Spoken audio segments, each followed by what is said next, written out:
Okay, so with that, we definitely have our quorum.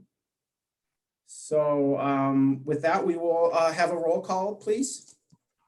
Yes, and remember to respond by saying where you are located in a city or township or whatever. Matt Kowalski. Here attending remotely in the city of Dexter. And we said that Tom Phelps will be absent this Yes. evening. Jim Cardy. Here and attending in the city of Dexter, Michigan. Allison Heatley. Here, attending remotely from the city of Dexter. Chet Hill. Here, attending remotely from Anna Marie Island in Florida. Okay. Is it a city? Actually, it's Bradenton Beach. Okay. Okay, we'll use that. That Okay. I think doesn't. Kyle Marsh. Present, attending remotely from city of Dexter. Karen Roberts. They're attending remotely from my kitchen in the city of Dexter. Wow, Louisa Hubbard. Here, attending remotely from the city of Dexter. Dustin Wise. Attending remotely from the city of Dexter. And our student reps, Charlotte Hawley. Charlotte will not be here tonight. Okay. And Eleanor King.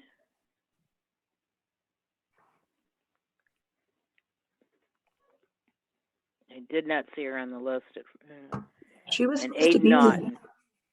Here, attending remotely from the city of Dexter. Okay. Yeah, Okay. did you see the update I sent you? Sorry, Carol. Me? No, Oh, I was talking to Matt. Sorry. okay. Okay. See that? Yes, thank you. Okay. Okay. Okay, so next on the agenda, the action on the minutes from the regular meeting of March 1st. Can we have someone move the minutes, please? I'll move. I'll second. Move Roberts, support Cardy. Any changes, additions, corrections to the minutes? Seeing none.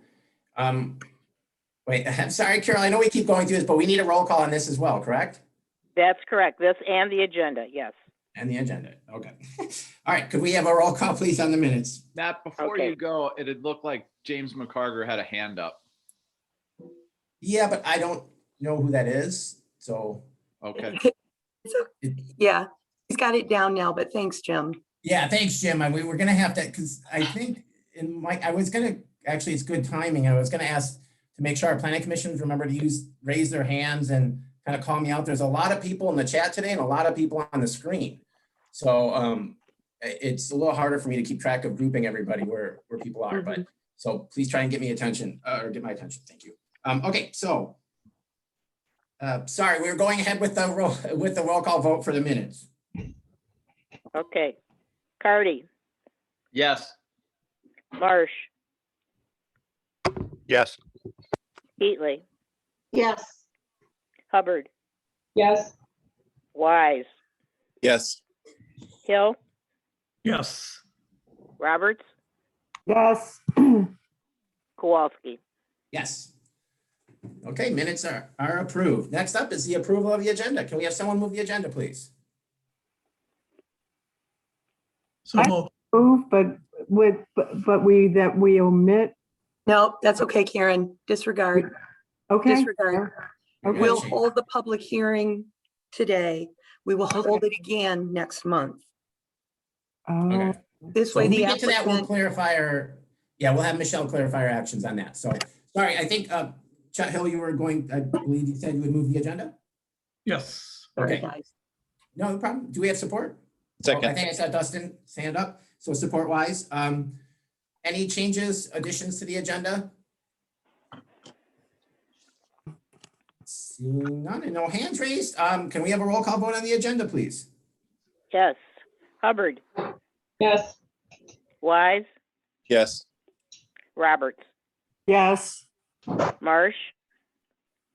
Yes. Cardy, Yes. Hill, yes, Heatley, Yes. Kowalski. Yes. Okay. The, let's see, we got the agenda is approved as posted. So next we have our public hearings. We are going to go ahead with our public hearings tonight. In speaking with Michelle, it's possible, I think we're going to have to renotice them, correct, Michelle? Because We'll of that. renotice them. You'll take no action tonight, but Okay. it will it'll give staff the chance to hear your feedback on the final CIP, on the text amendment, and it will, it will provide the applicant input that he needs, both from Planning Commission and the public. Again, my apologies for the technical issues tonight. It happens. So, so first on the agenda, we have the text amendment to the zoning ordinance, which is to allow self-storage within the I-1 district. And so with that first, we will have the a staff report presented, and then we will have, well, in this case, there's no applicant. It's the city pushing this forward. And then after that, we would have a open up the discussion for the public hearing, and then a planning commission discussion after that. So with that, who is doing it? I see you pointing, but I don't know who you're pointing to. Mike? Yes. It would be me, yeah. Okay, that's who I thought, because I'm right next to you on the screen, but he's next to me, so I figured you were pointing down. Okay, so with that, Mike, if you want to give us the information on the text amendment, please. Sure. So the Planning Commission is scheduled to hold a public hearing to consider text amendments to the City of Dexter zoning ordinance that would establish self-storage facilities as a special land use in the I-1 district. The amendments would involve changes in Article 2, Article 5, Article 8, and Article 16. 17, sorry. 17. Typo. So the Article 2 update includes a change in the definition. The Article 5 update would establish parking requirements for self-storage facilities that would be a requirement for one space for every 100 storage units with a maximum of 6 spaces, minimum, plus one additional space per employee during peak shift.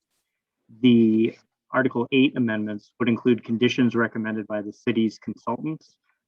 Those include prohibition against the storage of any toxic, corrosive, flammable, or hazardous materials, that all storage and accessory uses would need to be contained within a building as opposed to an outbuilding or outdoors. And when adjacent to a residential district, the Planning Commission can place hours of limitation on the operation. Article 23.06 of the zoning ordinance establishes the criteria that the Planning Commission and Council use to consider text amendments. And pursuant to those criteria, the Planning Commission reviewed self-storage facilities according to Section 307 zoning ordinance review, and found that they're a compatible use in the I-1 district. Self-storage facilities not currently being permitted in the I-1 district or in any other district in the city. Staff and consultants have provided a review of self-storage facilities, their use in general, and recommended the previously described conditions. The attorney review is not applicable in this case, and as discussed during the Section 307 review, the Planning Commission found that self-storage facilities are compatible with the future land use plan for the I-1 zone properties. So suggested motions are listed on page 9 of your packet. And as Michelle mentioned, we'll take comment, but postpone, or no, we'll hold the public hearing and postpone action on the text amendment. Thank you, Mike. So we will have a chance to ask Mike some questions, but at this time, let's open the public hearing to see if anybody on the line would like to comment on this. This right now is the text amendment to the I-1 district to allow the self-storage facilities. So with that, we will open the public hearing.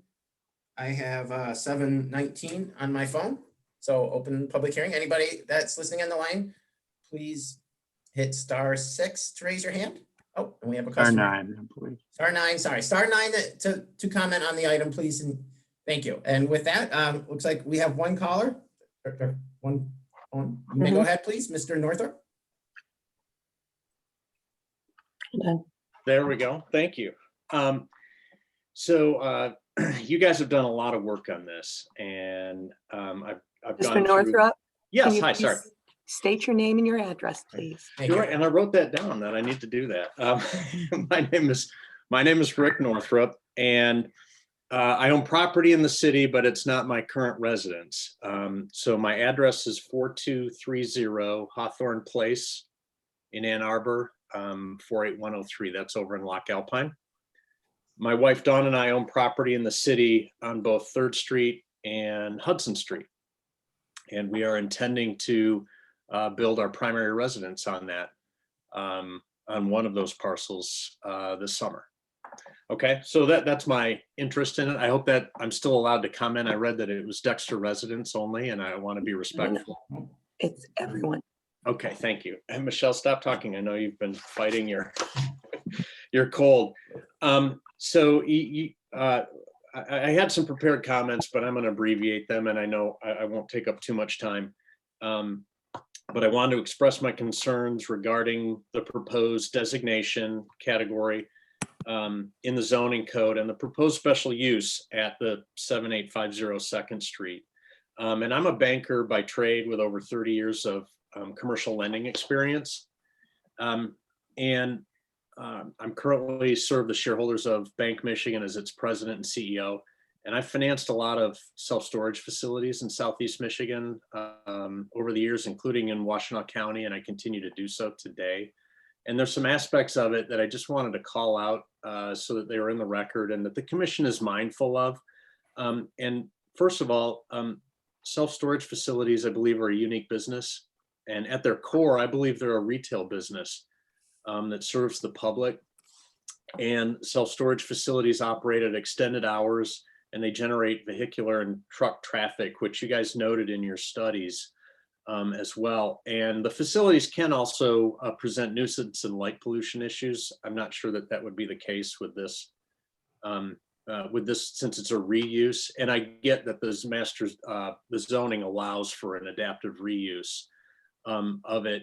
My concern is that I'm not in favor of a self-storage facility as the adaptive reuse for that property.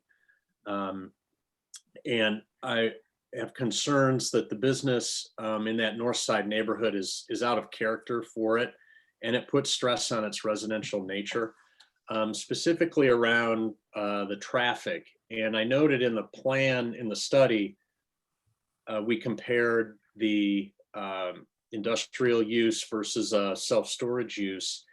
And I didn't see where we had looked at the current traffic counts. And as I've watched that property and so forth, I'm not sure that the traffic counts are as high. The vehicular traffic count is as high as what would be in a proposed self-storage unit. And that concerns me. That neighborhood sees a decent amount of cut-through traffic from commuters, both morning and evening commuters seeking to avoid the Ann Arbor Street and the Ann Arbor Road and the Central Street intersection. And with my experience with my self-storage units that I've worked with and was noted in the study, most of that traffic comes in the evenings and the weekends. And I think that further stresses the quiet residential nature of that neighborhood. So I have concerns about that. And those are really the genesis of my comments. I also have some concern that the master plan didn't contemplate self-storage units. So now we're going to shoehorn one into through the adaptive reuse aspect of the zoning of the codes. And again, I just don't, I'm all for that. And I know that building needs repairs, and I know we need to support the tax base. But I'm not happy that it would potentially be a self-storage business for the traffic reasons cited, and what that will do to the nature or continue to stress the nature, the residential quiet nature of that north side neighborhood. And so those are my comments. And as I said, you guys have done a ton of work, and I appreciate that. This is my first experience digging into the city planning details, and you guys have done a great job. I just have a concern that might be the wrong business for the adaptive reuse of that building. And I thank you for your time. Thank you very much. Okay, is there anybody else that would like to comment on the text amendment? Scrolling through my attendance list, I do not see any other hand. Oh, I see a hand raised. Yes, I see one raised actually. Okay, it looks like Kissinger. Yes, Go ahead, hi. please. I'm Karen Kissinger. I'm participating today from upstate New York, but I just bought property on Dover Street at 3558 Dover. So I have more of a question than a concern. I'm wondering about the lighting around the facility, if it is self-storage, and the times of day the lighting will be on. My backyard is sort of kitty corner to the property. And I'm concerned about the potential for light pollution and what that will do to the view out the backyard of my property. Okay, thank you. We don't answer questions directly now. Thank you, but we've noted it so that it should come up in planning commission discussion or if needed as a follow-up item with staff as well. So thank you very much. Okay, thanks. Next commenter, I see another hand up. There we go. Looks like Sprague first and then McCarter. Hi, I'm Lori Sprague. We live at 3530 Hudson, and I'm delighted, by the way, to find out that Rick is going to be my new neighbor. And appreciate his thoughtful comments. I too have some concerns about the lighting that would be with that type of business, and would very much like to see it, confined so that it's really only illuminating what needs illumination. And also, of course, the traffic with that sort of business. I'm a little surprised in this neighborhood to see that kind of business going in based on the emphasis that the city has put on walkability and pedestrian friendly neighborhoods. Seems like this is a kind of business that by definition people are going to be driving to, and maybe in a residential neighborhood you would want to have something that was a little less vehicle oriented. And yeah, that's already dealt with. So that's pretty much my comments. So thank you very much. Thank you very much. Okay, next we have, it looks like James McCarter. We have two. So James first, please. If you're on mute, if you're talking. Just got it. Sorry, my mouse capabilities are a little low. And if possible, please, Michelle, would you be willing to enable screen share? Mike can enable it. Is this for the special use or for the text amendment, Mr. McCarter? Yes. Which one? Or are you doing well, both? I think I'm going to show the two pictures in the first one here because we got a 5 minute. So if you can. I'm sorry, what was that? So we do have a 5 minute limit on the public participation, but if you can. Yes, has my clock already started? Well, no, we'll give you a little bit. If you can share it, we'll give you a minute, but we do. Okay, I mean, I'm ready to roll as soon as she says I've got to share screen. Okay, as long as what you're sharing is more pertinent to the text amendment. If it's more pertinent to the special land use, then I'd ask you to wait until the special land use. But only show the information once. Right. Yeah. So it's up to you I'm when you want to I'm going to go with number one. Okay. I'm going to go with door number one. We'll do it. And I do want to note up front that I think these two agenda items are kind of joined at the hip. We wouldn't be discussing number one if number two weren't out there. So let me just start off by saying my name, Jim McCargar, 3580 Hudson Street. I look across the Knights, across the Sprague's lot towards the one that Mr. Northrup is looking at. And I'm wondering if you might have one of my ex-students as a kid in that family. Anyway, I'm a 28-year resident, and I live 800 feet from the affected property at the corner of Hudson and 2nd Street. I want to say that, first of all, that I respect and acknowledge the Adair family roots in Dexter. I was really sorry when John passed away a few years ago. He was kind of a landmark here. I believe Dennis has moved out of the city. I wish him and his family well. But again, I'm pretty close to the property in question. It is sad to say, but Adair is not coming back.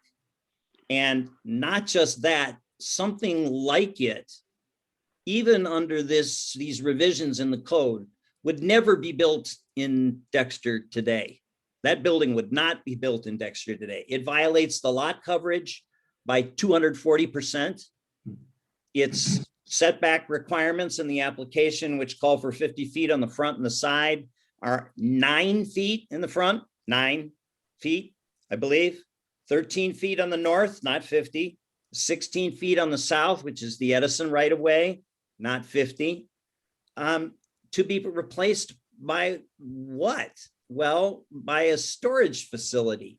And I'm going to share on the screen. I have not been able to verify it, but I had heard that the picture that I believe you're looking at on your screen right now is from Whitmore Lake.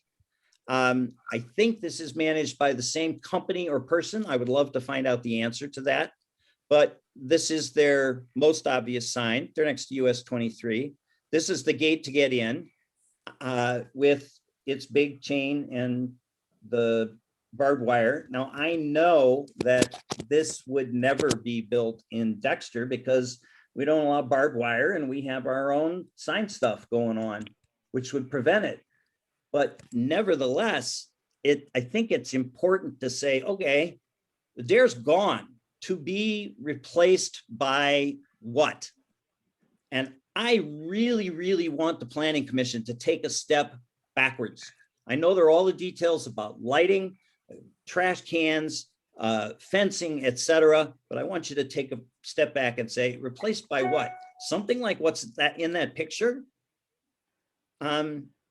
I can't imagine that up the street from me.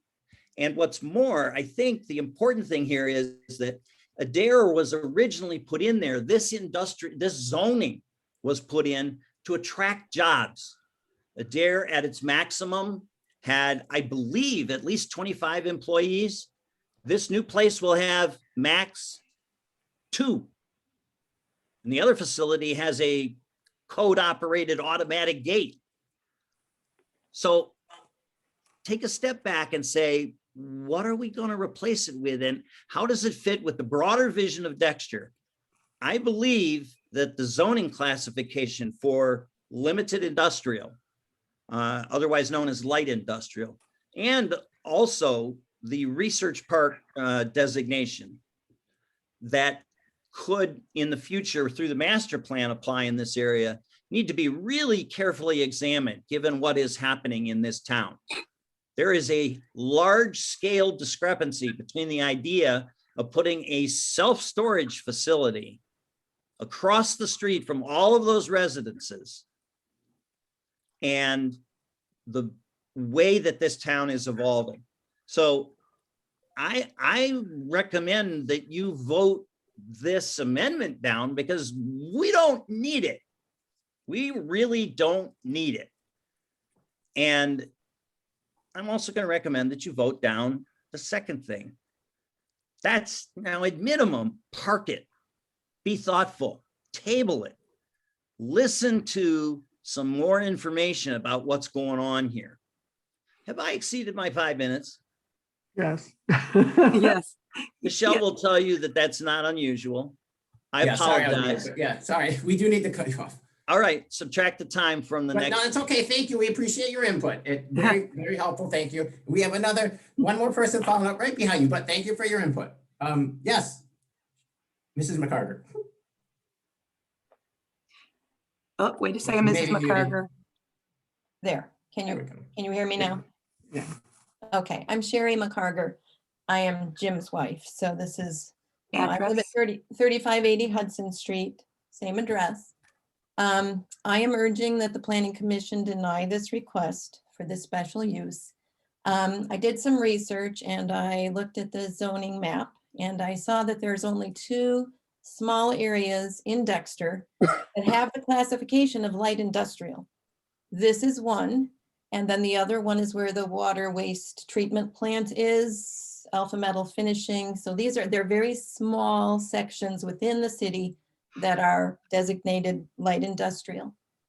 The special use request, therefore, is obviously for this site specifically, because it would not apply anywhere else, because there really is no other place to put in a self-storage unit. So basically, I'm thinking that to approve this special request opens the door for this self-storage facility to be located at this Adair site. It's giving permission by approving this special use request. I'm suggesting that there needs to be a lot more thoughtful discussion before opening that door to this company to build their self-storage facility, if that door is opened at all. At the very least, I'd ask that the Planning Commission allow more time for either public participation or just looking at what other options might be better for this site. It's a really important decision because this will last for decades. We know it will be there a long time. And it's really important to this side of the city, all of these residences and all of these people that use this corridor to access all of the beauty within Dexter, all of the beautiful things that have been developed since I've lived here over these 28 years. So I would really hope that this request would either be denied or at least given a lot more time to consider what might be a better use for this site than a self-storage facility. Thank you. Thank you very much. Okay, we continuing the public hearing. Looks like we have one more, we have another hand up. Looks like it's is it Rader, James Rader? Yes, that's correct. My name is James Rader. I'm at 7639 2nd Street. And just to mirror some of the similar comments to our neighbors, I will say we just moved here last summer, bought our house here in Dexter. That is a major corridor, especially I would say with the great job the city did recently with the Easter egg hunt, as well as the access to the B2B trail. I would be really disappointed to see a business similar to this in a spot where people are accessing the public park there on First Street, as well as the B2B trail. I think it's really interesting in reviewing, preparing for this packet to see all the investments the city are making in sidewalks on 2nd Street, as well as improving access to the parks and the benefits in the parks, that a similar business would be there that could jeopardize not only access to some of this, but also the immense traffic we already see on 2nd Street, as previously noticed with a lot of the cut-throughs, the additional storage vehicles that we would probably see accessing this site at different hours. And again, the light pollution considerations as we look down the hill on that facility and the implications of that in the evening. So I think there should be a lot of thoughtfulness there as well with the potential impacts with a lot of use we see through the Inverness to 2nd Street, as well as the Hudson to 2nd Street cut through as you guys review this application. Thank you for your time. Thank you. And I do see another hand up, and I just want to remind, although I know the two issues are very closely linked, however, this one is the public hearing just for the text amendment. Now, it does include the self-storage, of course, but it's not for the actual. So I mean, your comments are still relevant, obviously, but I think some of them are speaking more towards the special land use rather than the text amendment. So, but having said that, we have one more hand up. So if you would like to go forward and if you have your comments, it looks like Stephanie, is it Minerath? Minerath. Minerath, okay. You may, go ahead, please. Thank you. You need to unmute yourself.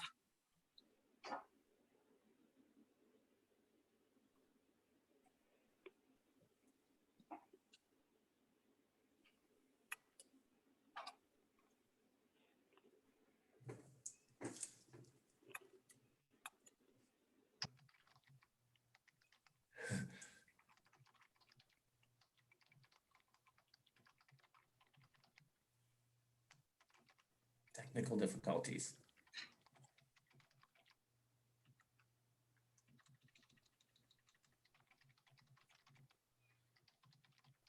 It's on her end, isn't it, Mike?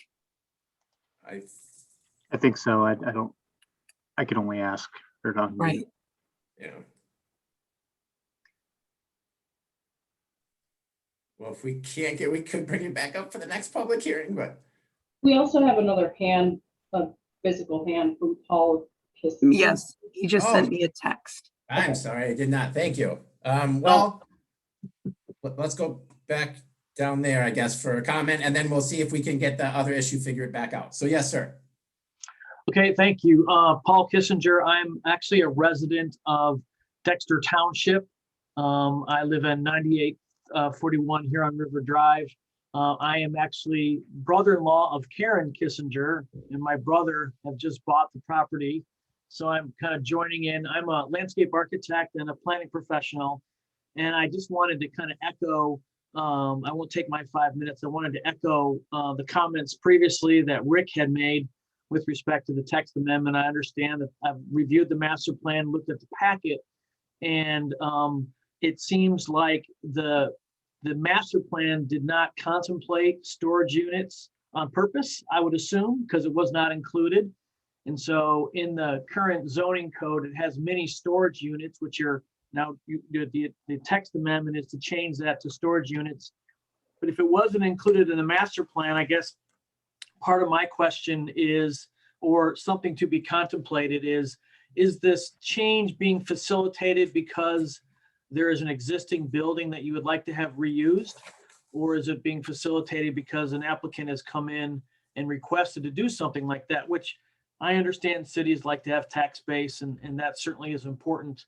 But I question the actual use as it was not in the master plan, and really echo the comments from everybody else this evening with respect to the application, which would be the next item on the agenda. So just wanted to throw that in, and thank you very much for your time and allowing me to speak. Thank you. Thank you very much. Okay, we may have contact on the next one. So I'm sorry, I forgot your name offhand, but it looks like Stephanie's iPhone. Can you hear me now? Yes, we can. Okay. I just wanted to speak. I just heard about this today, and I live, my name is Stephanie Minerath. I live in the Cottonwood condominiums, which are extremely close. Like on a walk, we often go through the Adair parking lot. So I'm very familiar with the area. And as Adair moved out, I always thought something good is going to move there, because just a few years ago, we took a survey administered by the city about how to improve the parkland that's there. There is right now a horseshoe park, and the thought was this could all be improved. I feel that the McCargers and that first speaker, along with the others as well, have made some really important points about slowing down. I think the vision, this city is so lovely, and in the less than 20 years, but close to 20 years that I've lived here, it has changed so much. But the vision of whoever was thinking about how this was going to be, it's remarkable. And I think this would be a blight on my side of town. So if you could step back and think more, I would appreciate it. And so I support the other speakers, and thank you. Thank you. Okay, looking, I do not see any other hands raised. Unless I'm missing something. So I do not see any other hands raised. So thank you all for your comments. Really, so at this time, then we'll close the public hearing at 7:44. So at this time, we will have planning commission discussion. And we have, again, as was noted at the beginning of this, a request for a postponement due to a mix up in the noticing. So we will be requesting a postponement for this would be for the May meeting. Yes, correct, for the May meeting. But if we can have a motion to postpone and also some discussion, and again, at this time, let's keep it focused on the text amendment. And then our next public hearing will be more on the special land use and the plan for that. So if we can have a motion right now for the text amendment, please. Matt, I'll move to postpone. Thank you, Mr. Cardy. Is there support? See Roberts up first, and why, but what, so support Roberts, moved Cardy. Okay, so planning commission discussion on the text amendment. So Matt, I'll just go first and I'll say a few things. I think that it's important to at least try and differentiate so that there's a full understanding that what we're really discussing now is not about this specific project. It is about whether we want to allow this use within this zone, wherever it is in the city.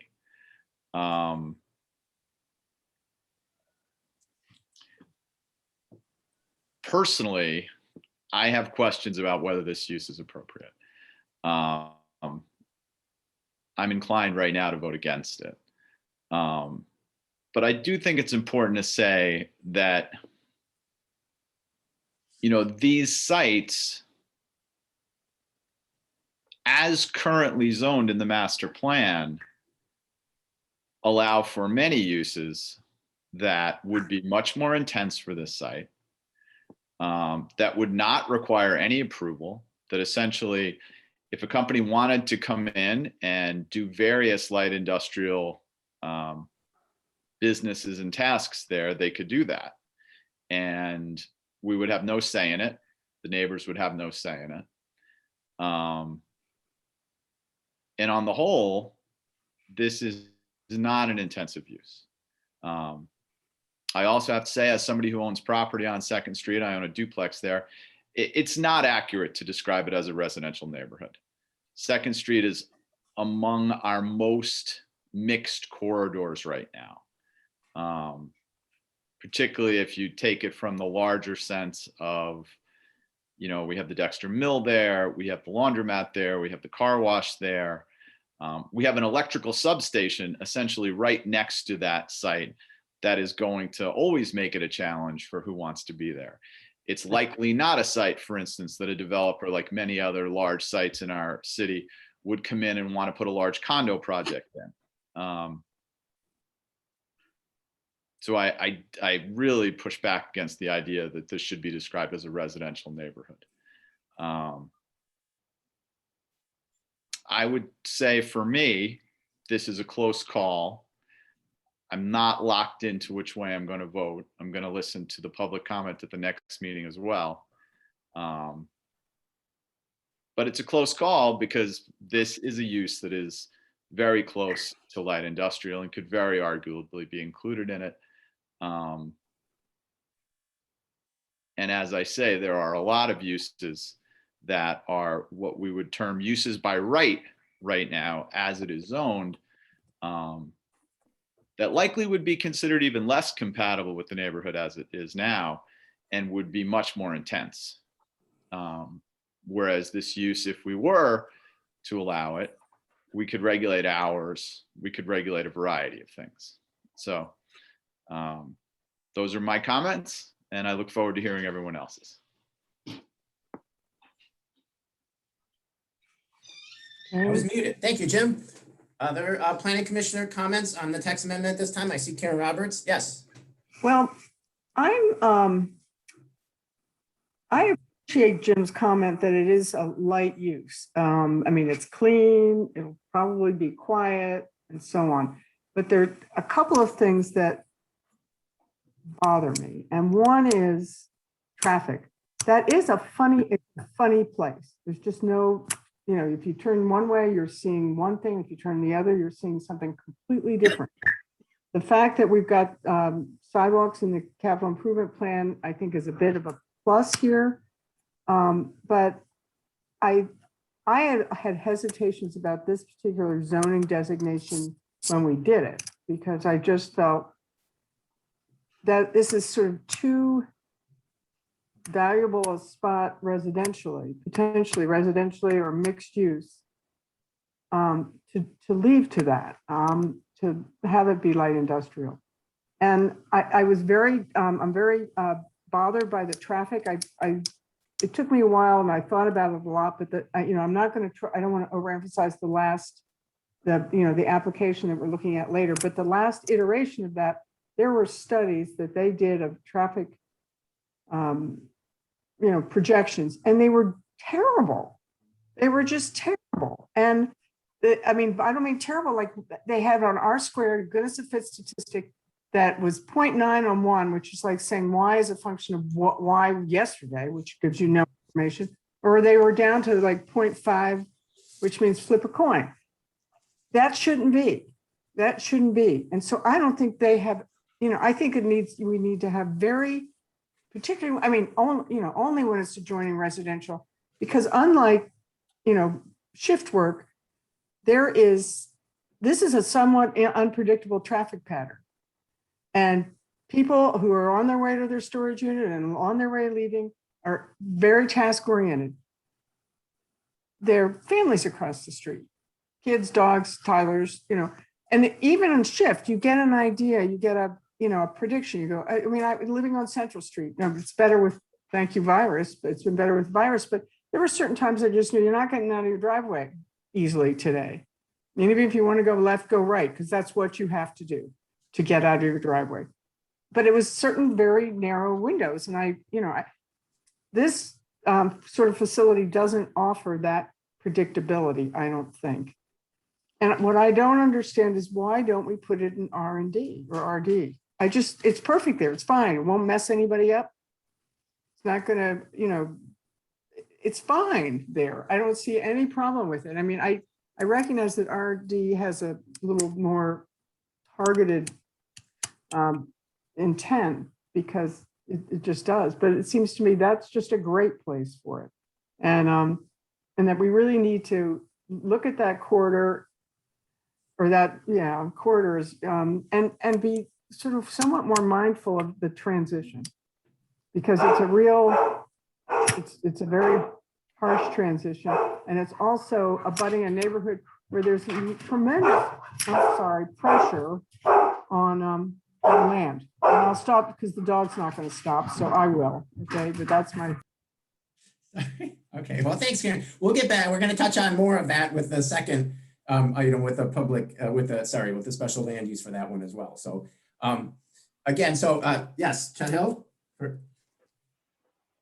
I don't have a particular objection to the text amendment, because even though it wasn't included in the master plan, storage facilities, there are areas of the city where you can imagine that a storage facility would be just fine.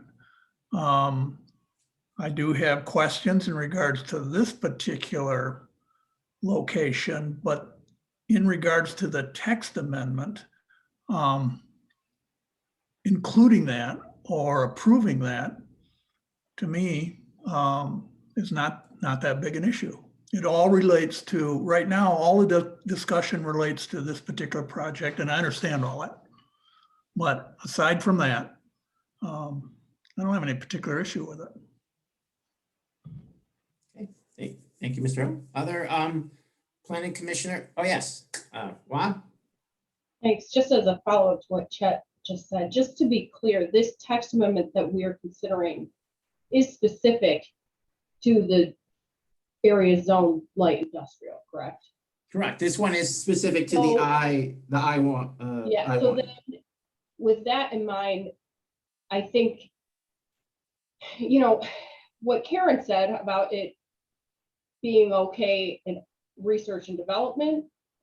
And Sherry said, there's only 2 small areas that are zoned this way. So it's hard to separate this text amendment from this project because, as everyone's been saying, so I just think that we have to be, if we're going to start saying, yeah, it can go somewhere, we have to remember that that's not what we're looking at right now. Thank you. I know Kyle, sorry, were you done? Yes. No, yeah, I was done. Great. Kyle, and then Dustin. Yes, sir, Kyle. Can I mute Kyle? There we go. About now. All right, you're good. Thanks. Yeah, I'll keep my comments now to the text amendment itself. And I was originally, I was just interested and intrigued by bringing this use into the I-1. But the more you think about it, is it really, like, the I-1 has a specific, there has been more thought, I think, put into that than we give it credit for now, and that there was maybe a reason that this was specifically excluded from this I-1 originally. I mean, it's different than a building that has workers in it with a parking lot and some lights. I mean, traditionally, I know this specific building is a little different than that. The building itself is more of like an I-1 building, but the use really doesn't fit that. And like Karen said, with the shift work, and then a traditional storage facility is really a much different, building typology and site plan than a traditional R1 or I-1 would be. So, in general, I'm leaning against bringing this type of use group into the I-1 without some more. I mean, with the subcommittee, we're going through form and site plan requirements, and I think it would need a lot more thought than just, oh, yep, let's let them put this group into there, because we really may be opening the door to, I don't know, who knows, right? But without some closer look, I don't think I can support it. Great. Thank you, Kyle. And Dustin, did you still have a comment? I guess what it comes down to is whether or not we want to have this as a use in the I-1 district. And I do appreciate what everyone had to say, but personally, like when you look at the actual usage that's going to go on and the amount of with a storage facility, I'm actually okay with this being in for this portion of the text amendment for the zoning ordinance. So it's just my view on it. Thank you.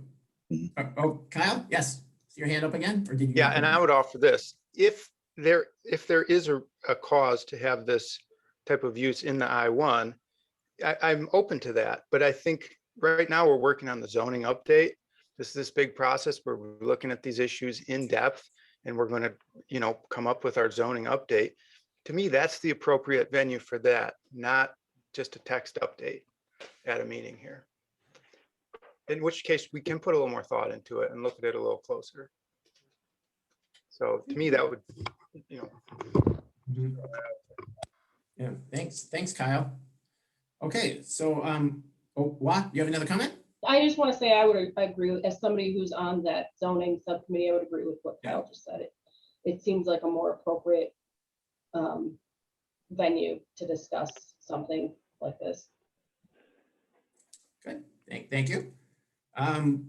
Additional planner commission comments at this time. So we've got right now the motion, again, is of course to postpone, because to make sure we have adequate public notification. So I'm not seeing any other hands up, I guess, at this time. I think a lot has already been said that kind of covers it. Okay, so I guess if I see no other planning commission, no other comments, then at this time, Carol, can we have a roll call vote to postpone? Yes. Make sure you say when you're postponing it. Oh yeah, too, sorry, please. we will be postponing this to the May meeting. The May meeting. So now we can have a roll call, please. Okay. Hill, Yes. Roberts,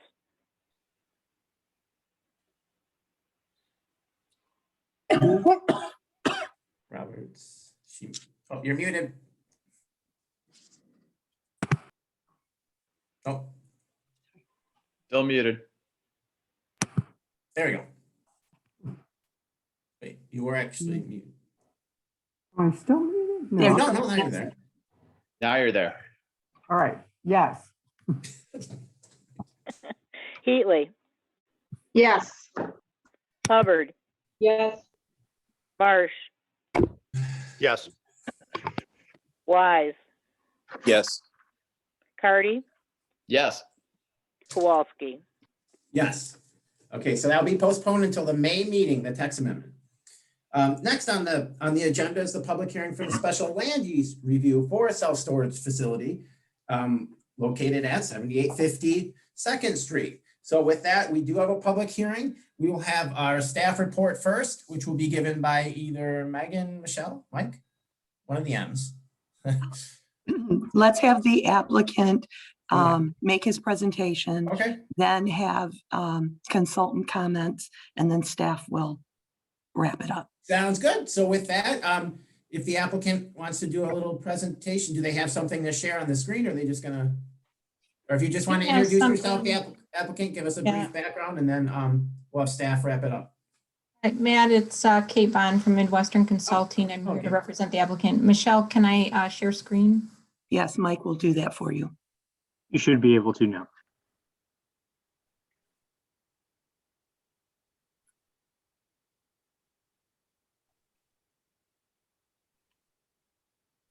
Can everybody see that? No. No.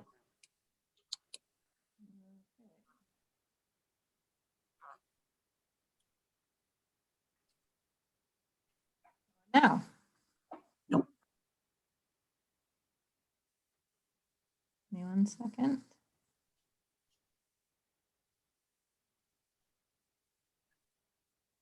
Okay, how about now? Yes. Yes. Okay, sorry about that, everybody. Oh, that's okay, we got it. Appreciate your patience. Okay, so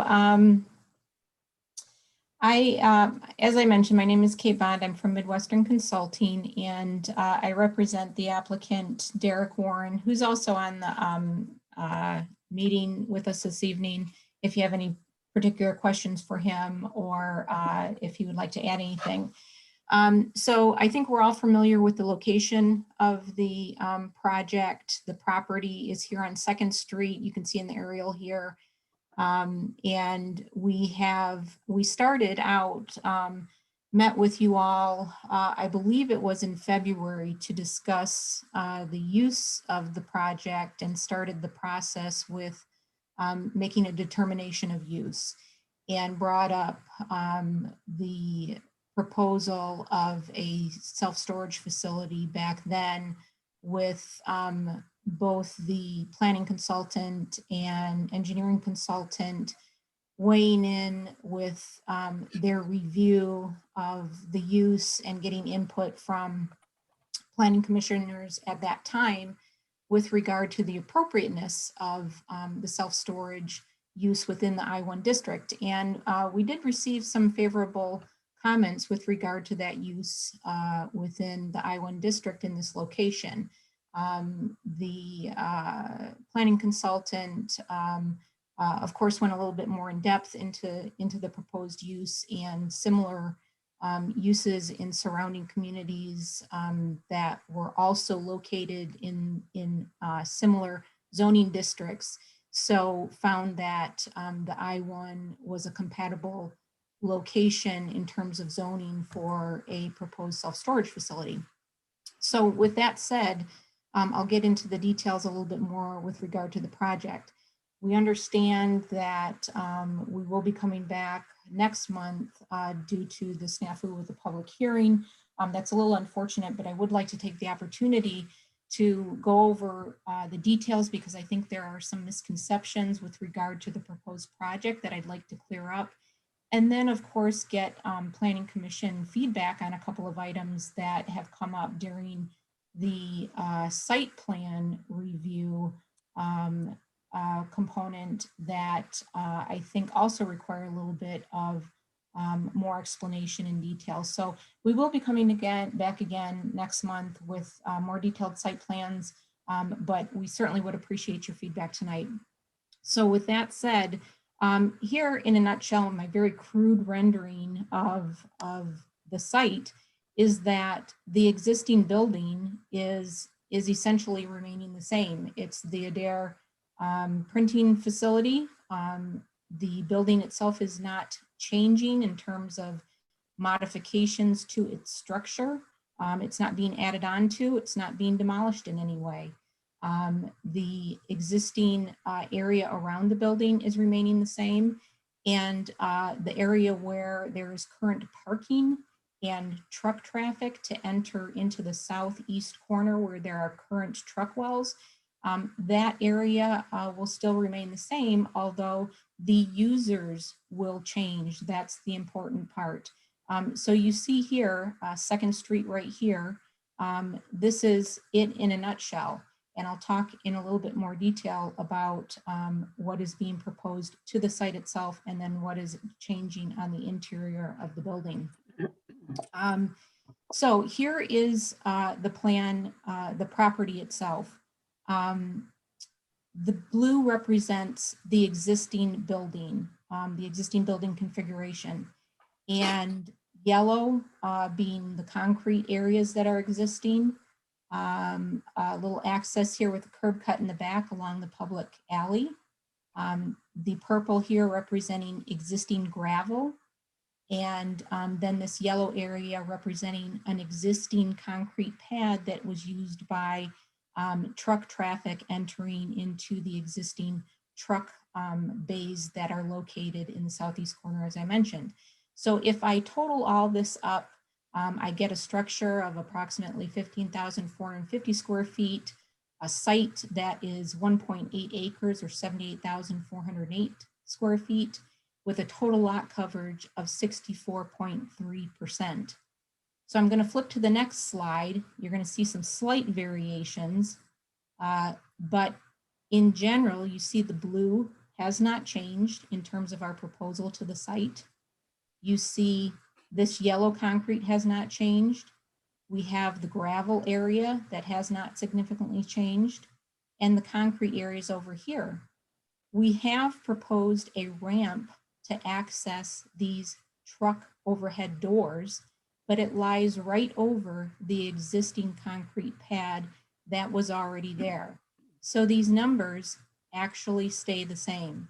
We are proposing some removal of concrete that offsets some proposed concrete parking spaces for barrier-free accessibility. So basically, this stays the same. The lot coverage stays the same at 64.3%. Over here is our site data table.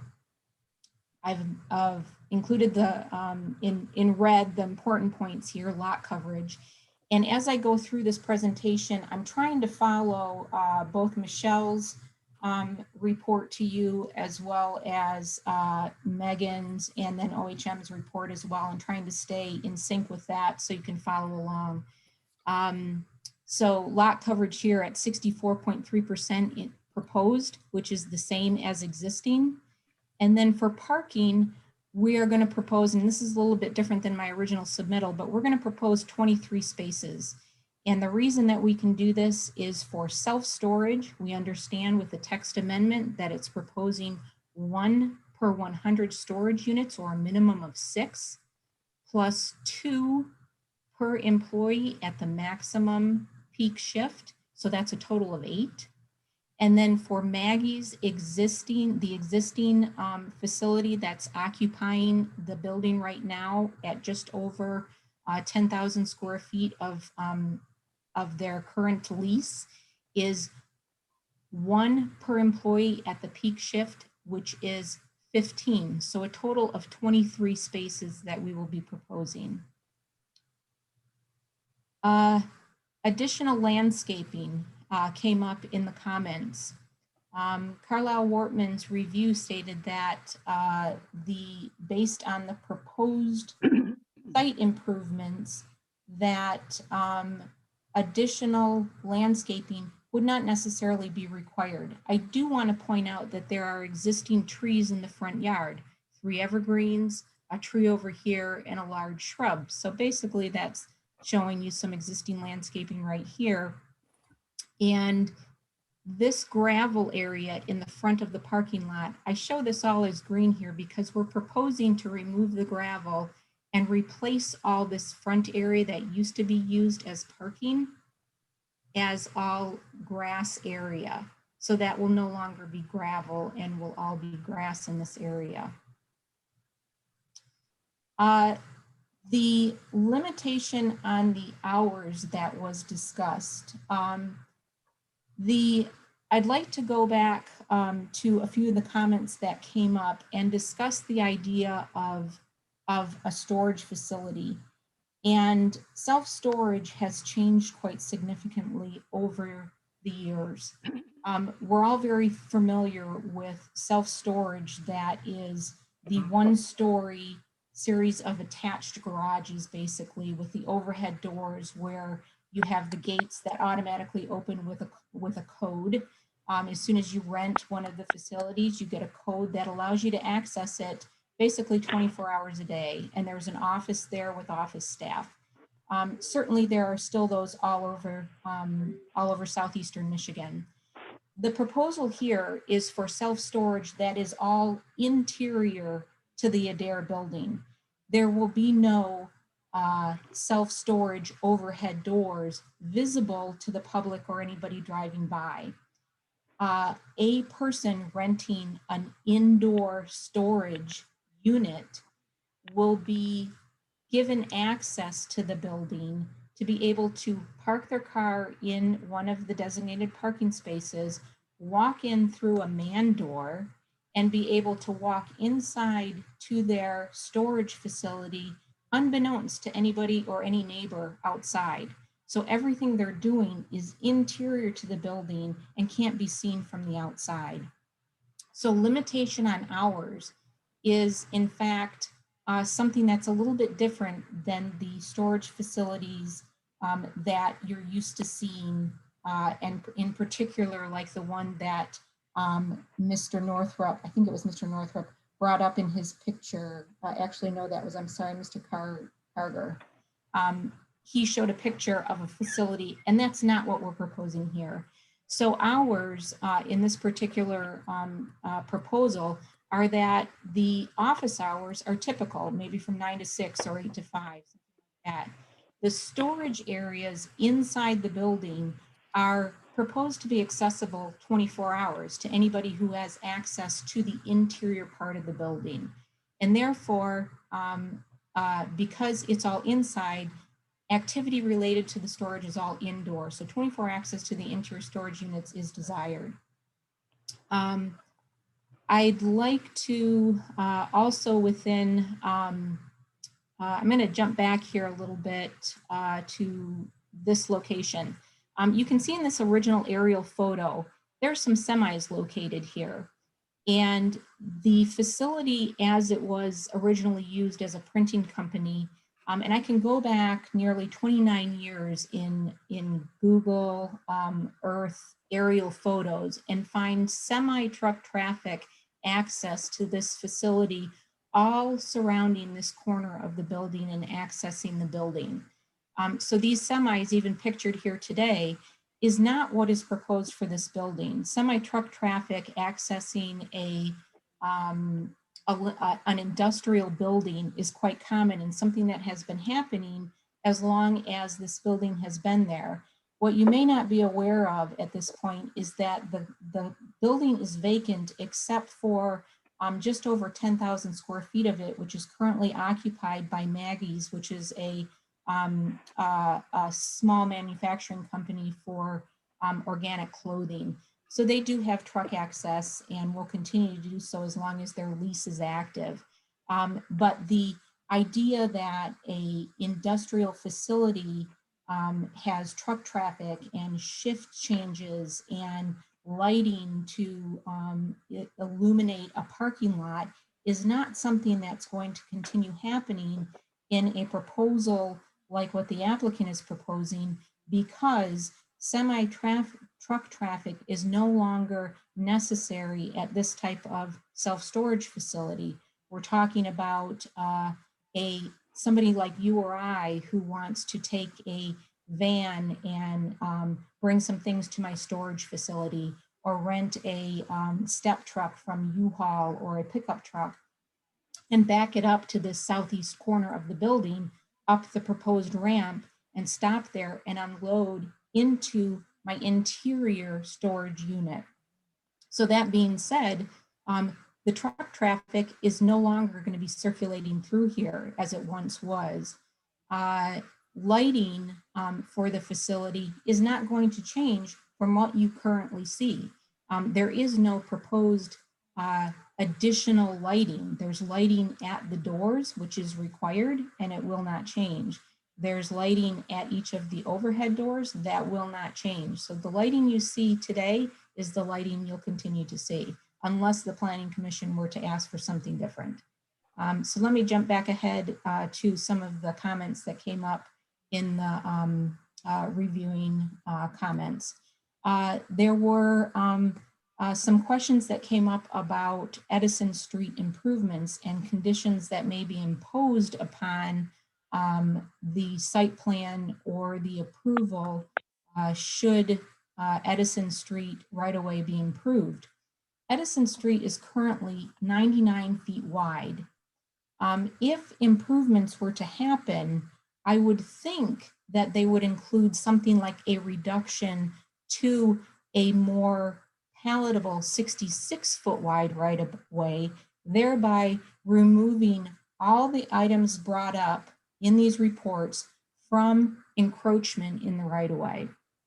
In addition, improvements to Edison Street right of way would include road pavement, which would likely be approximately 24 feet wide, thereby improving circulation for the three property owners there, which is the building and property that we're discussing now, the Edison substation across the street, and the park, Horseshoe Park at the end, and defining the user areas. That's not what's happening right now, but if the right-of-way were to be improved, these are the type of things we could expect.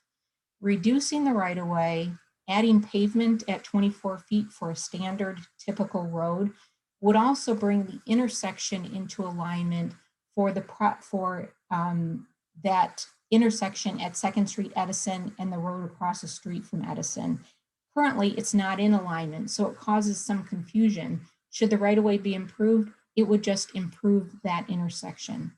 Right-of-way improvements should not be a burden or prohibitive on this applicant or any applicant looking to make improvements or propose something for the Adair facility.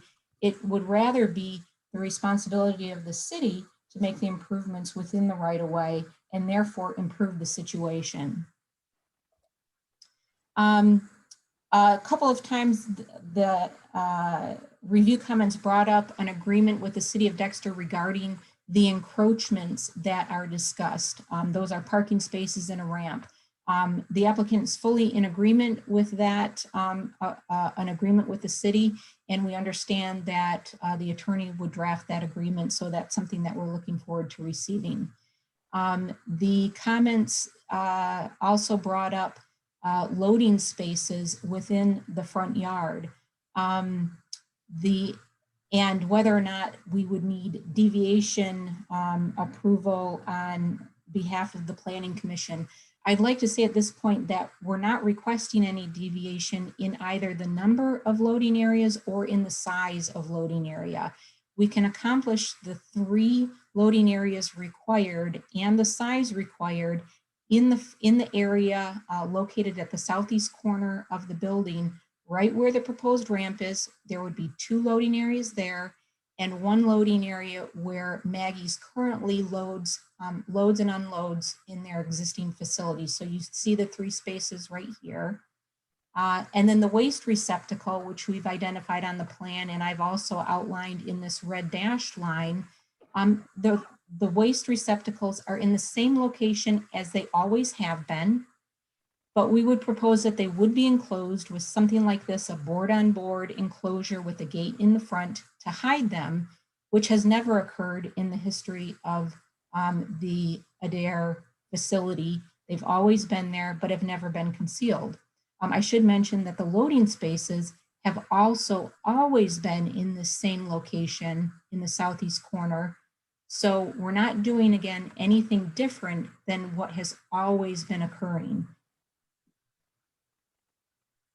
I'd like to talk about the ramp a little bit. It's a little bit of confusion with regard to how to address it. It is not part of the building. It is completely independent. The manufacturer has indicated to us that it is not physically attached to the building or to the existing grade. It is portable, it is modular, it is easily relocated. There are some pictures of similar types of ramps at the bottom here. Yes, it is concrete, but it is smaller than the existing concrete pad that it will be resting on. The existing concrete pad is just over 1,600 square feet, and the proposed ramp is 1,200 square feet. So we're not increasing the lot coverage. And the only way to access these above grade overhead doors for truck access are to provide a ramp. There are no at grade truck access anywhere in the building except for in the alley, and we understand that that's not able to be accessed from a public alley. So I think having a variance, being required to get a variance for the ramp, I would just like some input, some additional input from the Planning Commission on how to address something that is not technically considered a building, and it is not a increase in the building itself. So also being modular and not connected to anything, I would liken it more to the township's definition of a structure, and more like a sidewalk or stairs in its necessity to access the building. That being said, the next variance that was brought up was the front yard loading space. As I mentioned previously, the loading areas have always been in this southeast corner. We're not proposing new loading areas. We're not proposing relocating them in any other area. This is a difficult property to work with. It has 4 front yards: the alley, 2nd Street, Edison Street, and 1st Street. So to locate anything that is not in a front yard is difficult at best.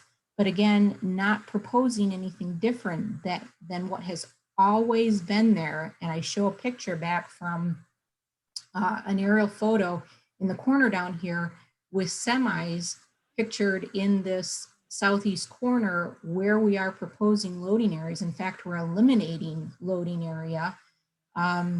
Back in, I think this was 1992, this picture came from.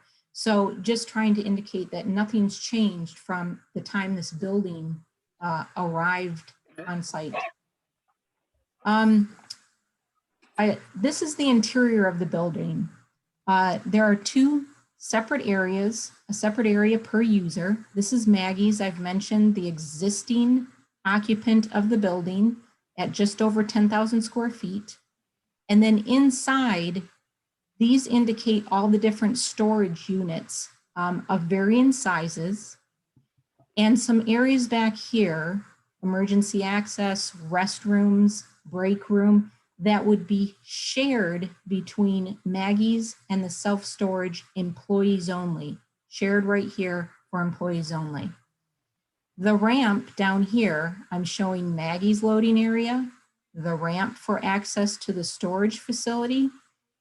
A vehicle has the ability to back up the ramp, unload on the ramp, and go into the building, to the staging area, and then take their items to their individual storage area.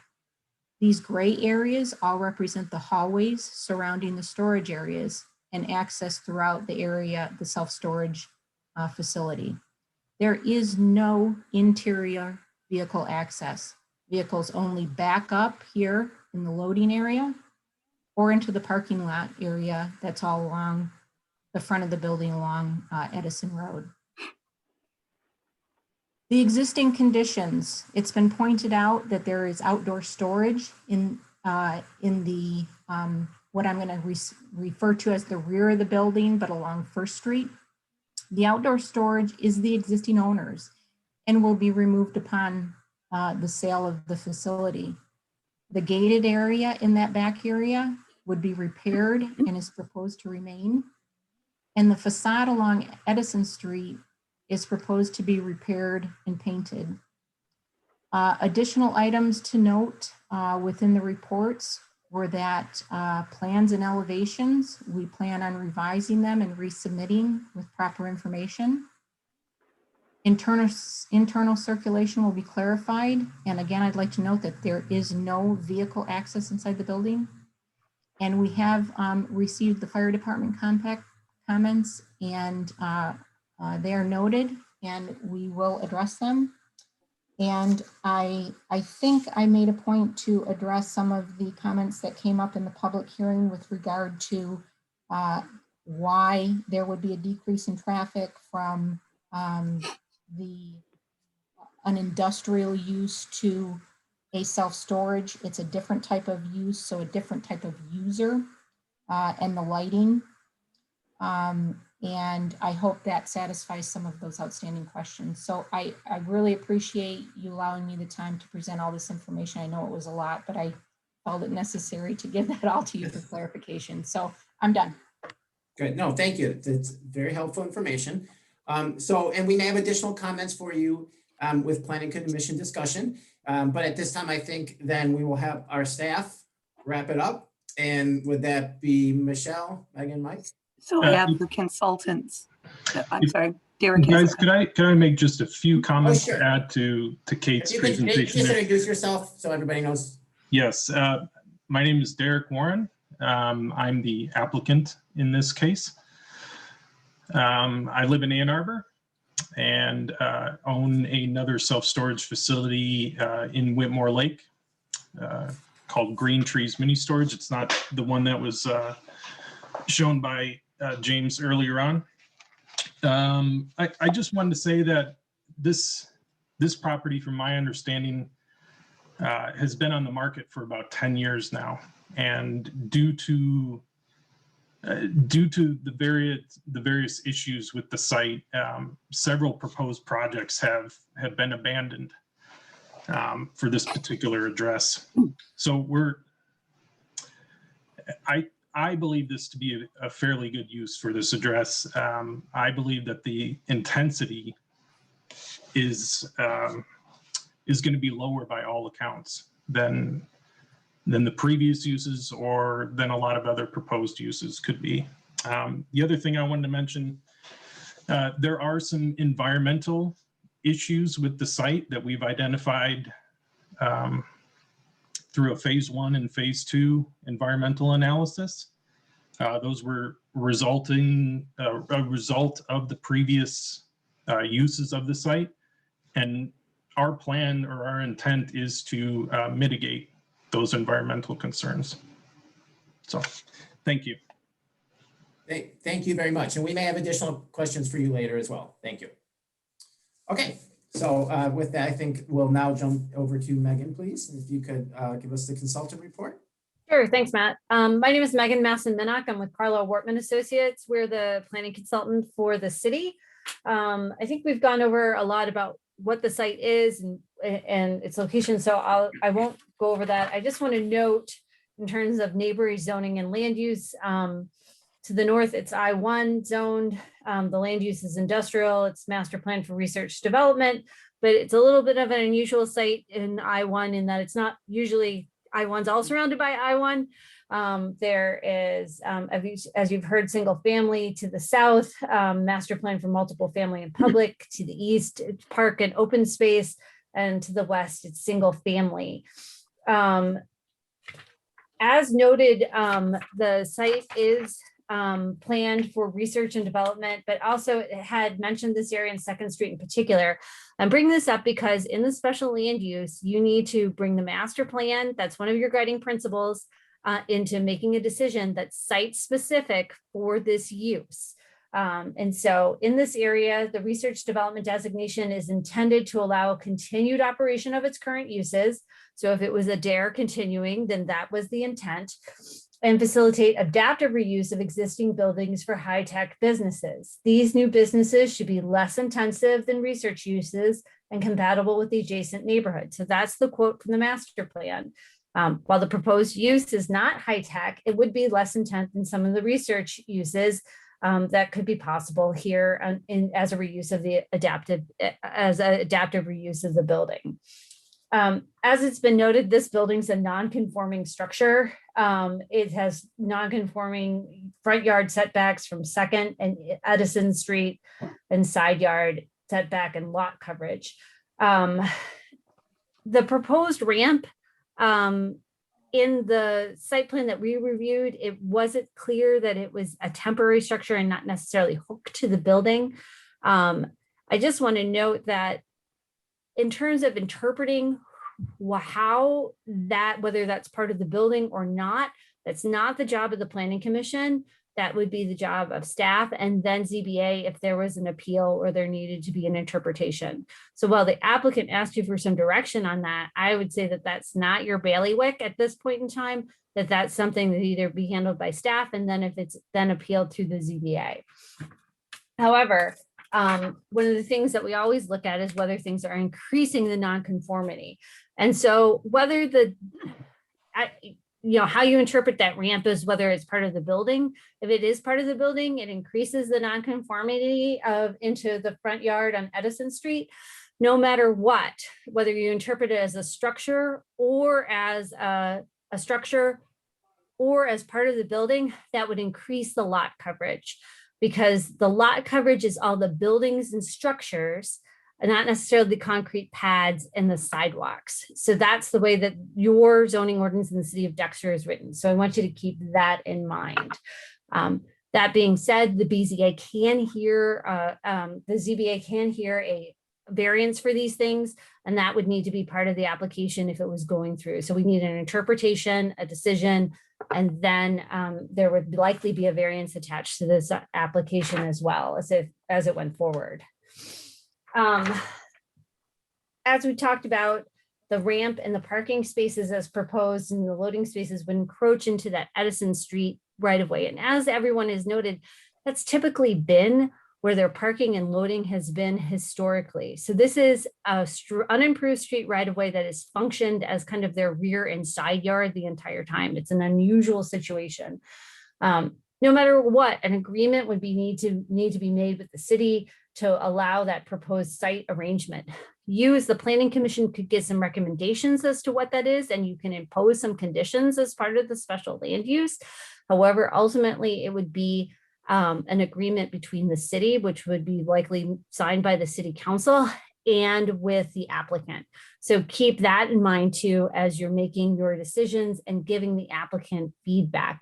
One of the things, again, as we noted, is this is a really unusual site in that you've got the park to the rear, and how that park could be accessed or improved later.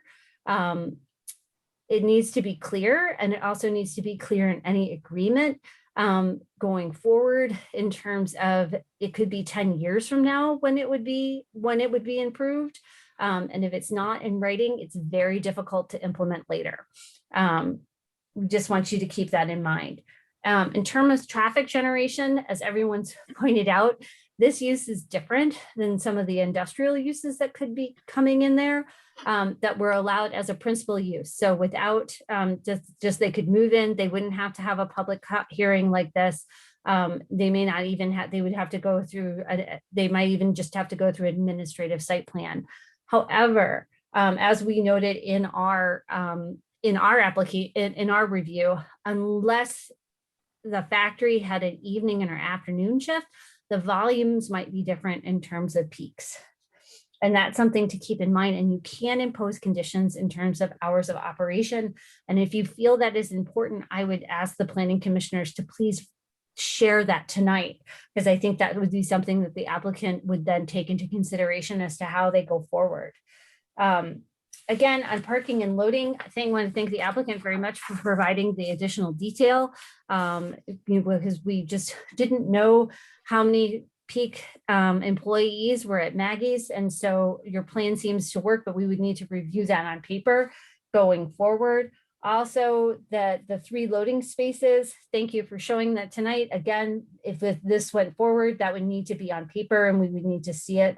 And then also there would need to probably be truck radii to show that all 3 trucks could easily, a truck could easily access all 3 loading spaces. Also, as we noted, you can permit deviations from section 507, where in terms of the number of off-street loading and unloading spaces. And so that's something if you have, or they can get a variance for the specific use. In terms of landscaping, the building and the parking lot are not proposed for expansion, nor is the area in question being converted to a more intense use. Therefore, per section 603, they don't need to be brought into full compliance with landscape standards in Article 6. However, one of the things that's been discussed is the somewhat residential character of the street itself, because it's across the street it is a neighborhood. And you also have a single family house right next door across Edison. So across Second and across Edison, you have residential uses. And how can this street be converted in order to accommodate walkability and whatnot? One of the things for you to give the applicant input about is there landscaping? Is there improvements on Second that would come into that? Also, but if you look at the site plan, there's not a lot of room there. There's not a lot of play. And that's one of the reasons that we suggested that maybe something to think about is that instead of the 5 trees that would be required, is that they would give some sort of, they would as you have required in Village Commercial or other places, give a donation to the tree fund in lieu of those 5 trees. And that way that money could be used to improve walkability either here or elsewhere in the city. And again, in special land use, you can require conditions that would directly relate to making the special land use compatible with the standards. And one of the standards is the adjacent nature of the community and also of the area and of the master plan.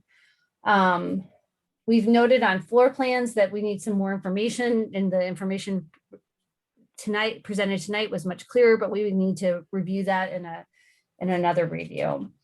On pages 8 through 10, you'll see that we have looked at the special land use standards, and I'm only going to bring a couple of them to your attention tonight. One of the standards is that the proposed use generally meets the intent of the zoning district. And so if you look at the zoning district intent, the uses generate a minimum of noise, glare, odor, vibration, water pollutants, fire, explosive, radioactive hazards, and other harmful and obnoxious matter. The district and the city has been located to permit the development of these industrial uses to protect adjacent residential and commercial areas against the encroachment of incompatible uses and to lessen congestion on public streets and highways. To these ends, the certain uses would function more effectively in other districts and would interfere with the operation of industrial activities. The purpose of this district has been excluded. So that's the intent of the district, and you need to keep that in mind. Also, another one is that the special land use will be designed, constructed, and operated and maintained to be compatible with and not significantly alter the existing or intended character of the general vicinity in consideration of environmental impacts, views, aesthetics, noise, vibration, glare, air quality, traffic, property values, or similar impacts. So if you have opinions on anything beyond what the applicant has provided tonight in terms of mitigating those, then that should be there. And then in a minimum, we recommend that the Planning Commission place limitations on the hours of operation to limit the impacts on the adjacent residential areas.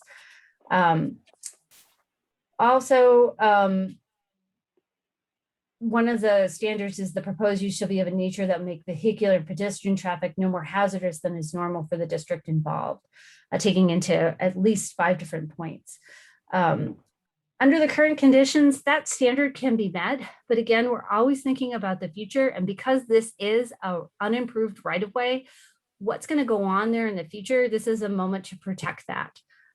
So again, that agreement that would come in with the city, that becomes very important. And we would urge if this was debated to be recommended for approval, that be part of a condition of anything that goes to city council. And then also that have contingencies for changes and review to site circulation and safety, just so both the applicant and the city are protected in the future with any changes. Finally, one of the standards is the proposed use shall be designed, located, and planned and operated to protect public health, safety, and welfare. As proposed, deviations and variances and enlargements of nonconformities are needed. However, the reuse of an existing underutilized building can factor into these decisions about exceptions. On the other hand, if the Edison Street right-of-way may not always be in unimproved areas, especially if the adjacent park is improved, better access for vehicles and pedestrians or cyclists is needed. And so you really got a balancing act to look at as a planning commission in terms of what's the worth of the adaptive reuse, what's the impact of the surrounding areas, and what design things can come or conditions can come into play in order if you feel like that there's a place to be met in the middle. As you went through the text amendments, you've noted that one of the things that the planning commission is being looked at is the planning commission could place limitations in hours of operations. And we would feel that that is important. Tonight, we really ask you to make determinations on the following things and provide some input. Number one, do you feel additional landscaping is needed on 2nd Street? Number two, is the limitations on hours of operations needed? And finally, are there conditions needed in case of improvements to the Edison Street right of way? I think end there and turn it over to the engineers, and we're happy to answer any questions after as part of staff review. Thank you, Megan. I believe there's Marcus just popped up. Okay, Here I am. Marcus, would you speak? Good evening. Marcus McNamara with OHM. We're the engineers for the city. I have very little to add. Pretty much everything's been covered that was in our report. As it's an existing site, it has utility service, currently has current vehicle access.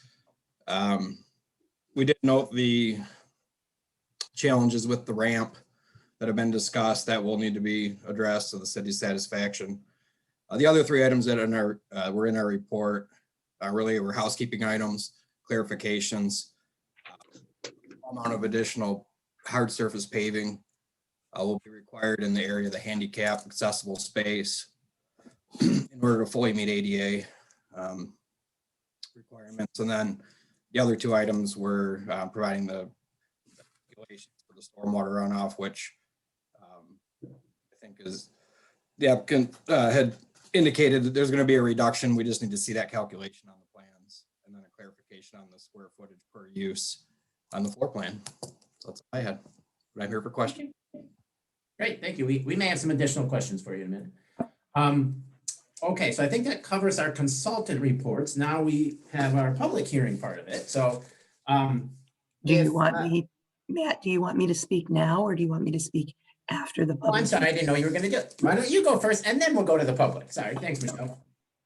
So you've got my review, which, excuse me, summarizes the comments that, and recommendations, I should say, that Megan from Carlisle Wortman, OHM, and DAFD provided.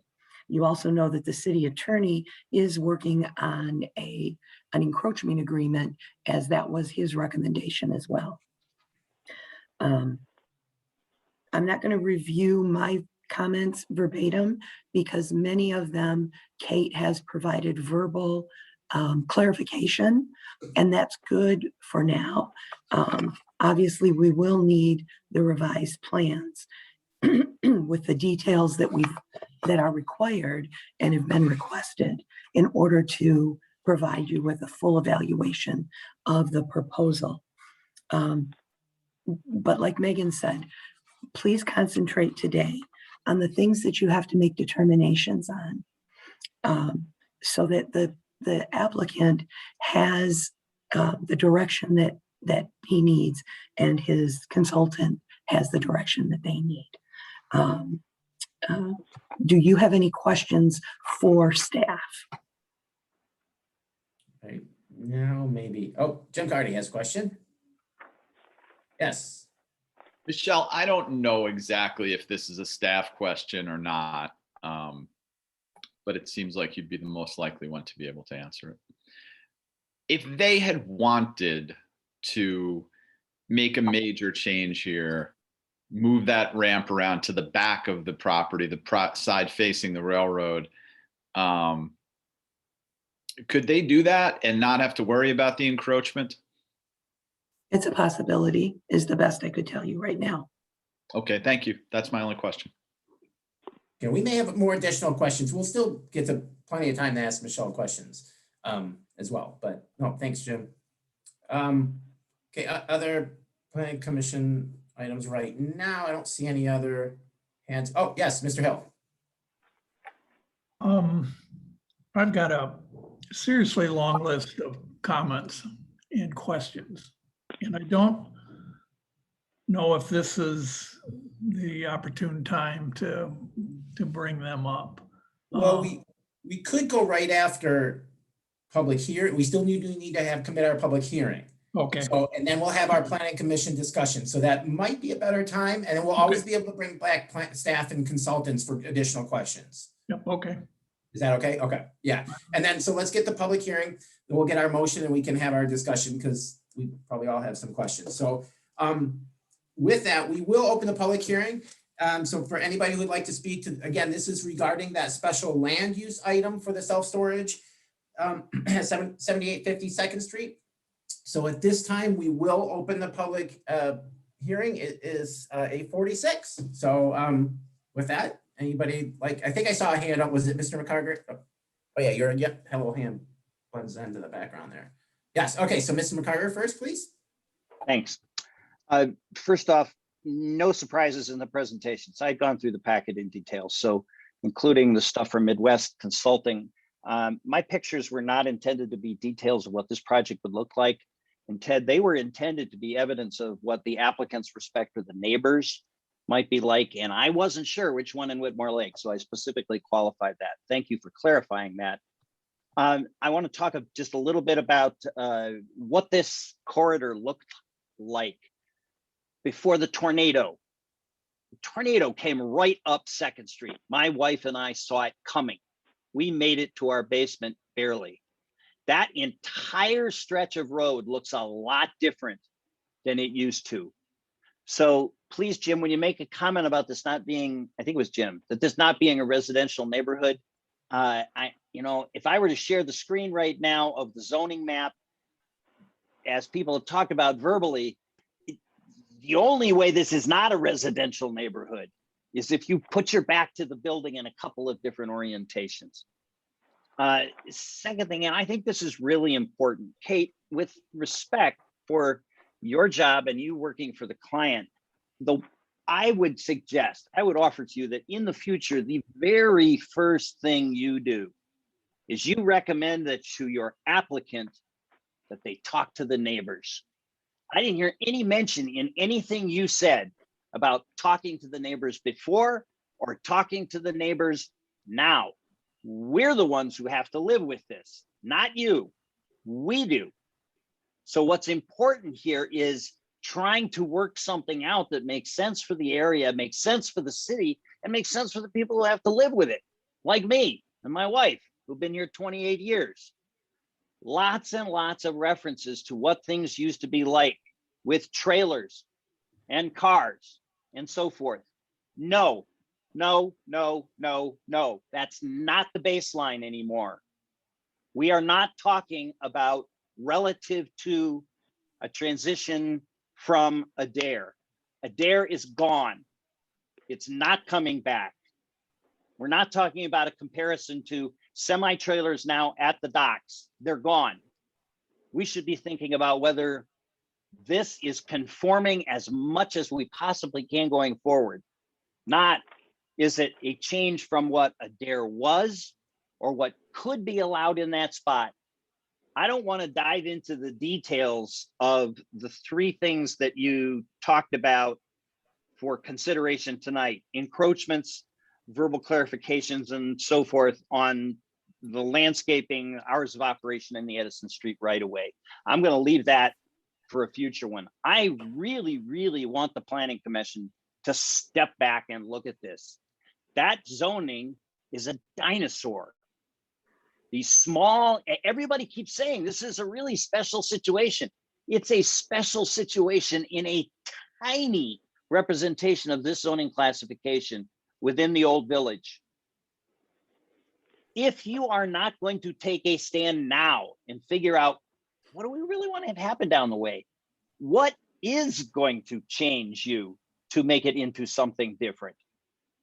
What will cause you to say, you know what, if we allow this and we allow that ramp, somebody who's standing on the end of that ramp is going to be shaking hands with somebody on the right of way on Edison Street. Going back to that comment by Kate about the 99-foot right-of-ways and all we got to do is turn them into 66s. Kate, this entire village is platted with 99-foot right-of-ways. Hudson Street in front of my house has 99-foot right-of-ways. Everything's measured 45 feet from the dead center of a properly aligned street. So these just, well, we'll magically make it go away by saying 66-foot right-of-ways. Well, that means you're going to go through the whole village and you're going to change it in the whole village. Because by golly, I'm looking out my window right now at 2nd Street and Hudson, and it's 99-foot right-of-ways in front of my house on Hudson Street.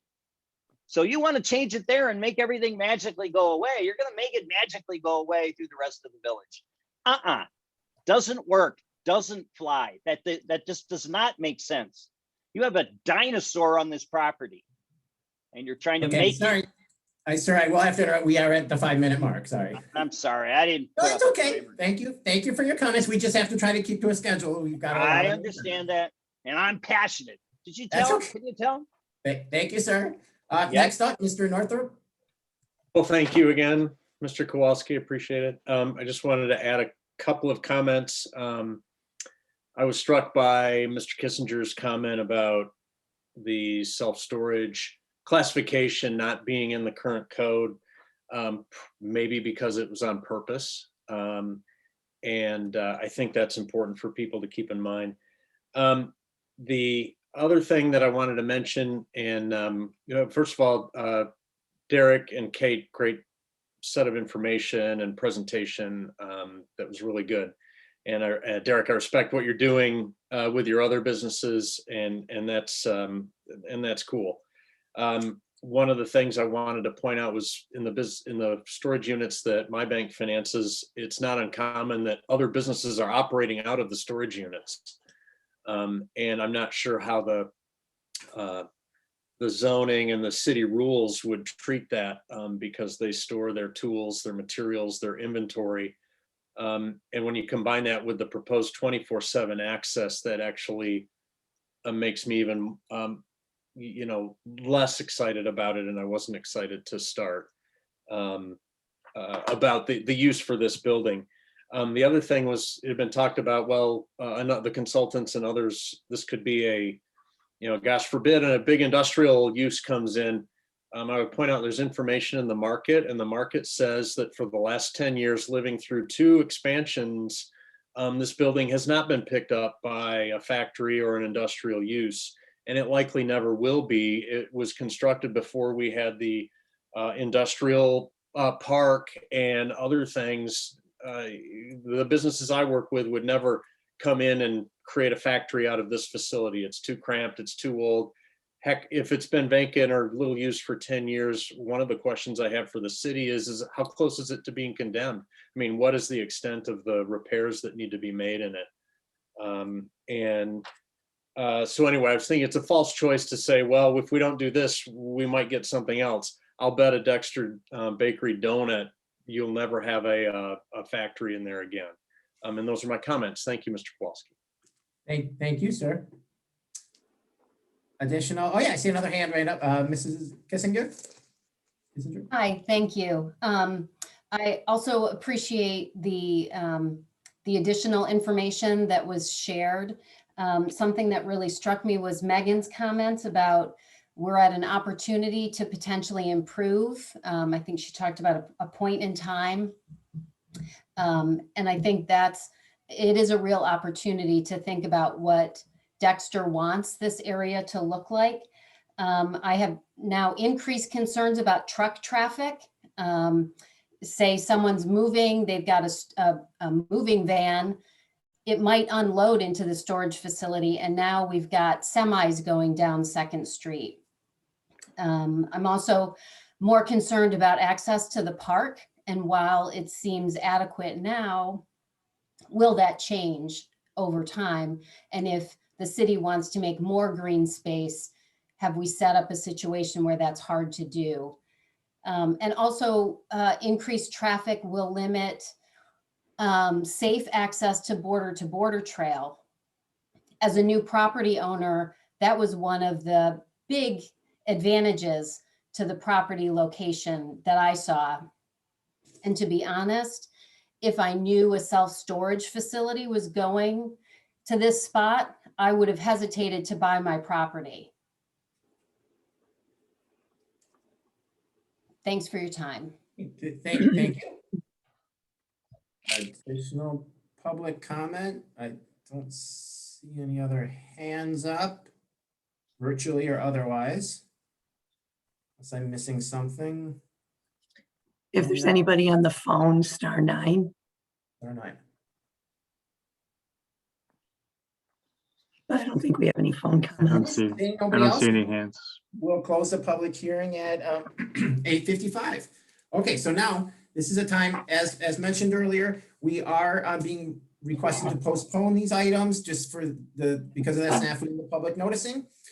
So at this time, again, we would look for that motion, and I know we do have several items that the petitioner would like to probably hear feedback on, as well as some things we need to give our consultants direction on. So with that, I see Mr. Carty's hand already up. I will move to postpone the public hearing until our May meeting. Okay. Then I'll have a few comments if we get a second. Yep, we will. Okay, so moved Carty. Is there Or- Second. support wise? Okay. All right, so with that, we have commission discussion. All right. Please, Mr. Carty first. So I'd like to start out by saying, we have recently had a nice history in the city of old and arguably eyesore buildings being developed into much nicer projects. And the two that come to mind are the Chevrolet dealership and Katie's bowling alley, both of which were in different ways dated, dilapidated, sort of concrete blockish looking buildings that were taken from that status to, some of the nicer buildings in the town. And what to me is really disappointing about this project is that it looks to me like you are putting a lot of money into the interior revenue producing part of the building and doing almost nothing. I would say to me, it looks like nothing to address the fact that it is a dated, arguably eyesore building in our town. The reason I asked Michelle the question is because I think that arguably you could use the back of the building to put your ramp there. Clearly you could do some sort of upgrade to the appearance of the building. Right now I am a no. I am definitely a no. And I'm a no for a variety of reasons. The reason I just said, you're really doing nothing to improve the site while asking us to approve a use that right now is a non-conforming use. I feel like you are not approaching this project and this commission, frankly, respectably and with the right cooperative approach. Two examples of that. Kate, respectfully, big mistake coming in and assuming the right of way will shrink. I've been on the commission a long time, and I don't think I've ever seen a planner come in front of us and sort of nonchalantly, offhand, dismiss a concern over a right of way like that. It was really disappointing. The ramp is another example. I don't care if the ramp is part of the structure or not. The ramp increases nonconformity. There's no debate about that. When we have these projects with non-conforming conditions, what we're trying to do is move away and improve the situation. You're taking a non-conforming condition and making it worse. I don't get the feeling that you've taken our concerns seriously enough. I don't get the feeling that you have respectfully and thoughtfully engaged with the challenges of this site. I don't get the feeling that you're willing to put money into the project to improve the site and deal with the nonconformities. If you were, you'd be giving us some improvements to the exterior and you'd be moving that ramp around to the back. And frankly, you'd be recognizing that this is not the proper site for 24-hour access. I might be a no, just on 24-hour access. I mean, that is so clearly not appropriate for this site. So I always like to, when we have these opportunities, give really blunt and really plain feedback so that you know exactly where you stand with me. And that's where you stand. And, it's with me, and I will try to convince my fellow commissioners to see it the way I do, because that's what I believe is my role. With me, you've got a high hill to climb, and it would take a significantly different approach to this project to get my vote. So I appreciate what you're trying to do. I appreciate you coming in front of us. But to this point, it's pretty disappointing. Thanks. Okay. Thank you, Jim. Additional planning commissioners, please. Yes, Jahil, please. I totally agree with Jim in regards to maybe a number of points, but one in particular, and that is, this is an ugly building, and it always has been. And there is nothing being done to make it better in that regard. We're talking landscaping, we're talking doing something to the facade. I don't know about moving the ramps, but that's a good idea, but certainly the trash receptacle is that storage area ought to be moved to the back. There's just a number of things like that. And Jim said he was disappointed. Me, I'm totally disappointed that the petitioner hasn't suggested with some elevation views other than painting the one side of the building. I think that's on there, but come on. that doesn't measure up in my regard. I do have a few questions though, beyond that.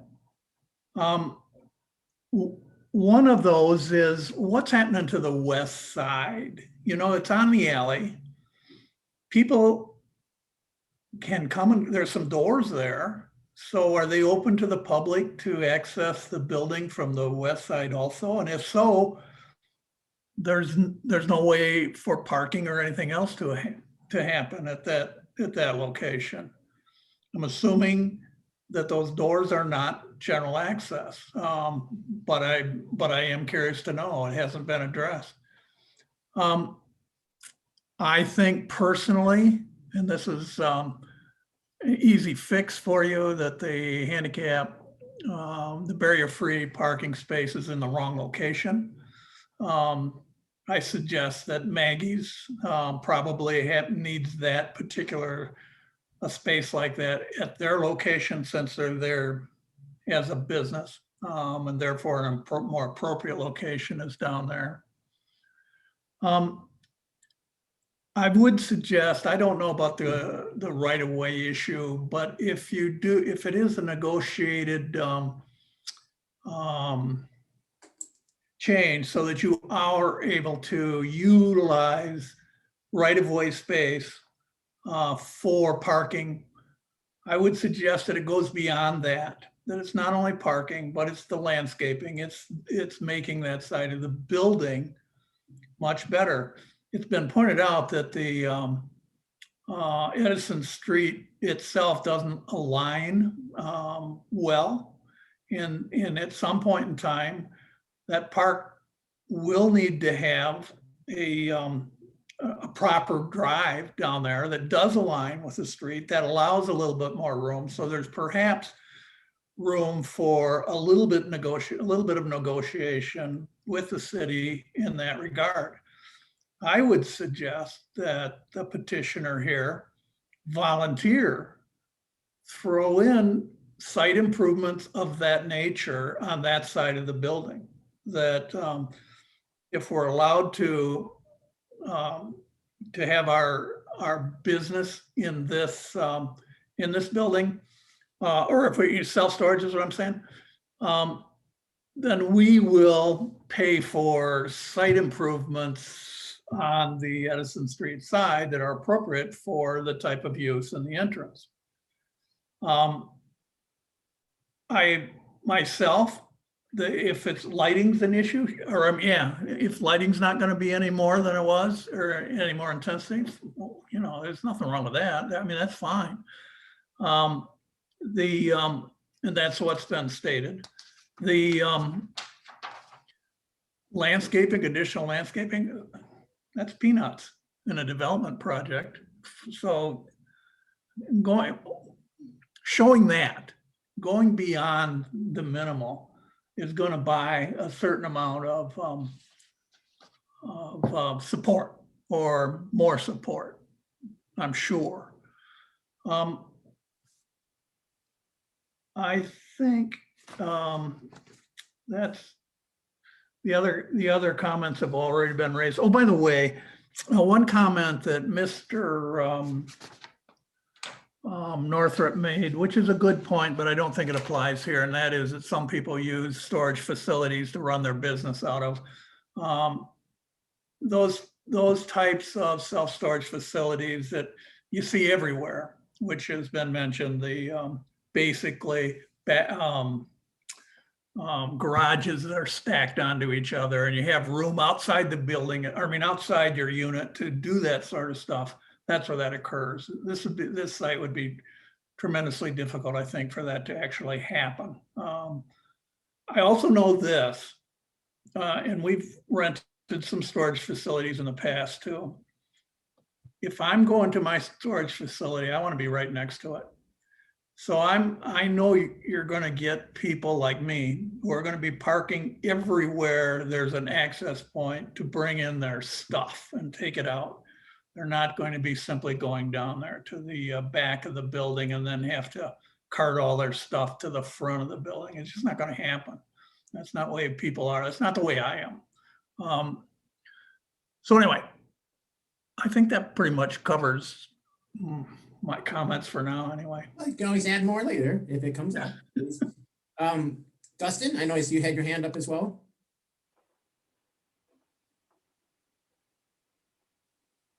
Oh, now you're, there you go. Nope, now you're back unmuted. You were unmuted. There you go. Can you hear me now? Yep. Okay, so as I stated, the text amendment I'm okay with, but the special land use needs serious work. I'm with Chet for sure about the ugly building. I was surprised that there was nothing proposed for the outside of the building. The hours are important. There's no way that I would ever allow 24/7 access to the building.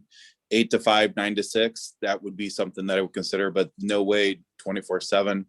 The right-of-way absolutely has to be approved through council and the city attorney before anything can really be done. Ramp not being connected, that argument was, as Mr. McCarty said, was rather disappointing to hear. I think my other concern I had was when they are talking about the back side of the building with all the equipment that's back there right now. When they are talking about refencing it and stuff like that, I'm like, well, why would you do that? You could technically, potentially put the ramp back in the back area there. So I was surprised that where the proposed ramp was going to be. So that's all I have. Thank you. Okay, additional planning commissioner questions, comments? We still hear from others. So again, I think we're giving, oh, and I see Kyle. Yes, why don't we go, Kyle, you can have your comments and I'm gonna review my packet, make sure we're covering everything. So Kyle, please go ahead. Okay, can you hear me? Thank you. Yeah. All right, thanks, guys. Yes, so interesting to hear all of this discussion tonight. I would say I originally was tepidly for this. You know, this is a vacant building in town. It's been that way for some time. And I do like that, you know, the applicant is trying to bring some business to town. So, and it looks like they've done, you know, some good work thinking through this. So I definitely appreciate all of that.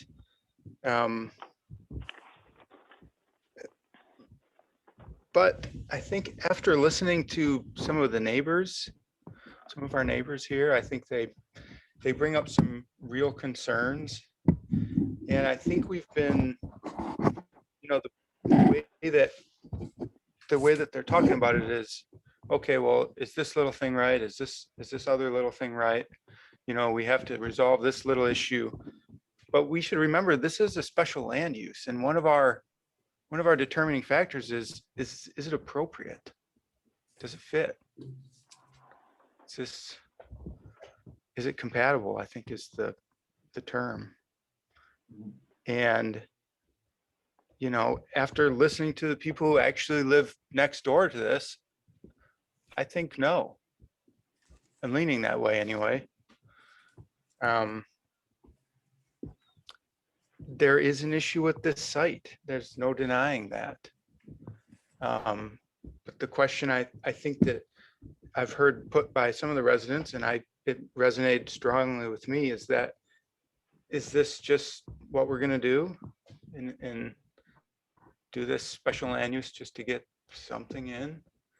Or I think it gets down to your vision of what town is. And if you think that we can make this a great town and continue to invest and put the kind of thought that I think, and the passion that I think we're putting into it, I think that, I don't know, I think that this isn't it. At least from a, you know, that there's an issue with this site, it's true, but you know, that to change everything just to allow this to, you know, it gets back to that compatibility thing. And I think that that's a big question that I don't know. So that's leaning me towards the no side, I would say. Thank you, Kyle. Yes, Karen Roberts.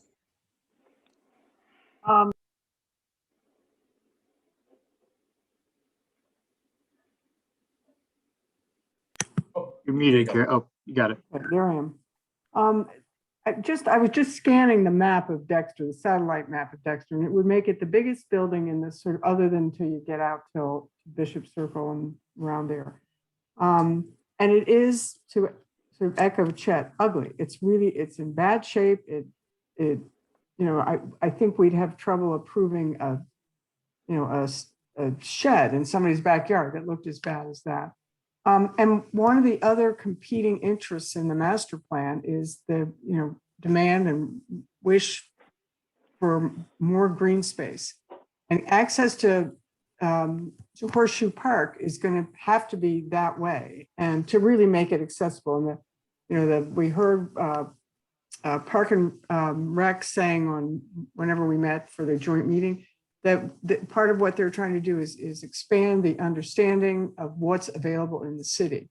And I never go down there, and I only live a block away because, you know, it doesn't look very, very inviting. So I really think, you know, the neighbors' plea for us to take it slow is the right thing to listen to. We're going through, those of us on the rewrite committee have to be experiencing, I know I am, cognitive dissonance. We're talking about form-based and formation of kind of public spaces and how they're defined by what's on, you know, buildings, the edges of them, if you will, the edges of the public spaces.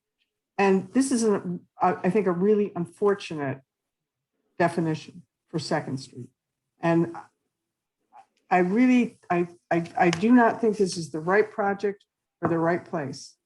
It takes up too much room. It's just, I'm going to keep saying it's just as it is now, as it is now. As it is now is really an unfortunate structure right now, I think, for Dexter. And that's it. Okay, thank you, Karen. Additional planning commission feedback. Reviewing through the list, so we've given them a lot. I know there are some items specifically in it that we need to get it addressed to. I think although we heard some feedback, I know Megan, Michelle, that regarding the additional landscaping, it looks like we have some. The staff report requested motions on those 3 determinations. They're on 14 and 15. Of the packet. Yeah, on the bottom, well, I'm looking at I got on the bottom of page 10 or so. And Megan's, that's Megan's report, actually. The recommendation. So additional landscaping on 2nd Street. I mean, we haven't had any specific comments on that. Well, there we go. I see Dustin has raised his hand on that. So, or if it's regarding the hours of operation, those were, I know we heard some on the hours of operation, a lot that were not supportive at all of the 24 hours. So we did get some feedback on that. Dustin, do you have some additional feedback? Yeah, I totally forgot. I did have written down here the landscaping, which is what Megan talked about, with potentially a donation to the tree fund. Yes, that was one of the options. Yeah, I would be for that.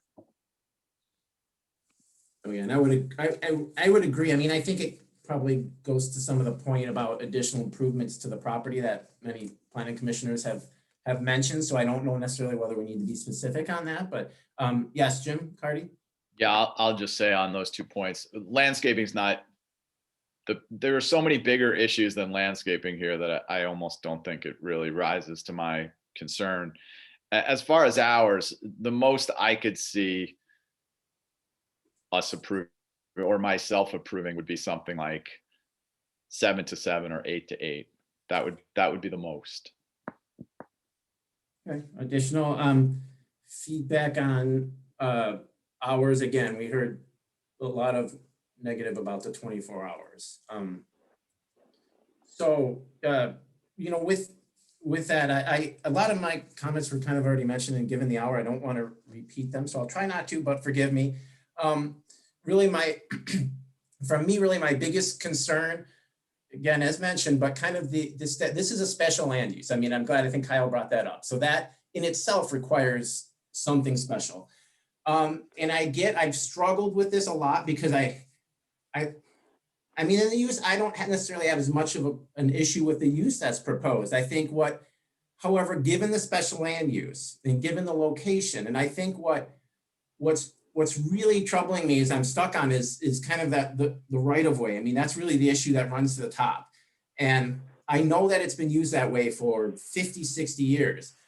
But one thing I'm struggling, and we want to allow this building to be reused. I know if we stick a nail in somewhere, we can't do anything, and it's not, it may sit there, or we may get what we want eventually as the property turns over. But I think for right now, the issue I'm struggling with is approving, it looks like would be a special land use with a combined site plan that locks in all of that right of way on that side of Edison, to pavement and to parking, that's to private parking.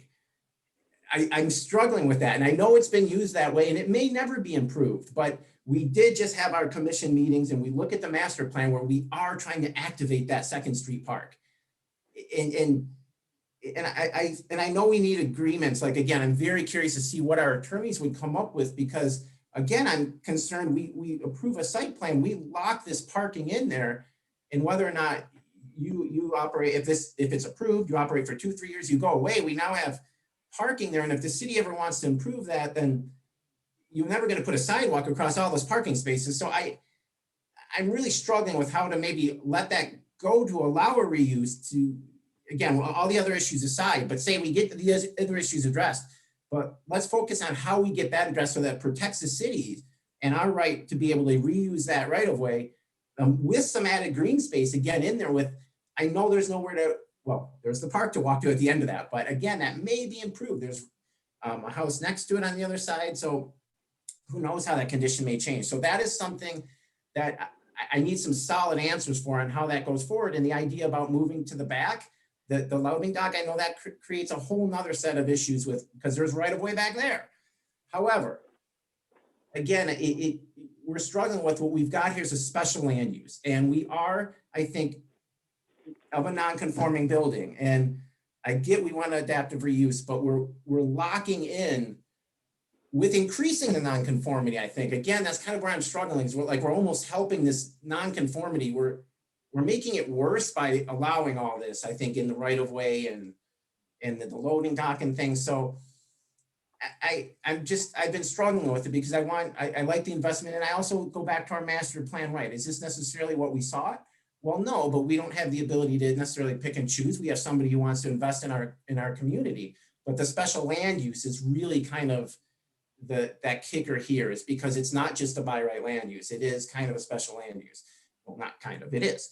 So, so those are, again, there's a bunch of other issues that were kind of already mentioned, but I tried to keep it to my biggest concern, which is that the use of that right of way and how to improve that somewhat, protect the city, but allow us to create something more that meets our master plan, while maybe gets the use that you could desire, but something more that helps address those concerns. So additional planning commission feedback on that. I think we gave a lot. I think we answered most of your questions, Megan, Michelle, that for what you need the additional feedback on. And I know there's some other issues that were outstanding. There was another question. If I can find it. I can't find my notes. Okay, well, I think that's it for me. Are there additional planning commission? Otherwise, there was a motion to postpone as requested. So with that, we could take a roll call on the main motion. If I don't see any other planning commissioner hands up. Am I missing any? Nobody's waving at me. Okay, Megan, Michelle, you need anything else? Okay, so with that, can we have a roll call vote, please? Yes. Heatley, Yes. Roberts, Yes. Wise, Yes. Hardy, Yes. Hill, Yes. Hubbard, Yes. Marsh, Yes. Kowalski.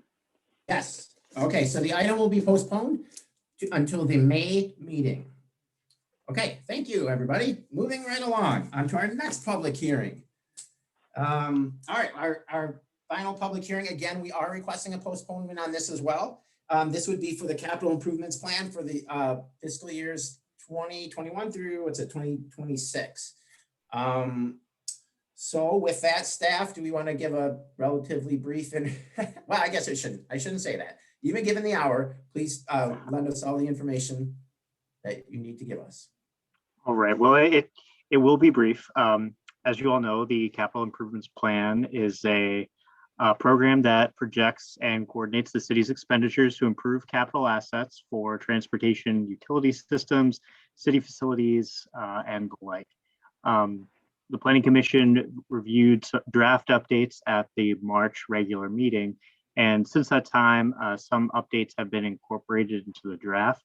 A complete draft of the CIP, as well as a motion or a resolution of adoption, is included in your packet. As for the updates that have been made to the plan itself since the March meeting, the proposed trail and community park was removed from project 2.01, community park improvements as moved by the commission. From what I understand, the Parks and Rec Commission maintains their initial recommendation that it be included. And as you know, council could choose to reintroduce that component of the trail into the project when they review the plan for adoption.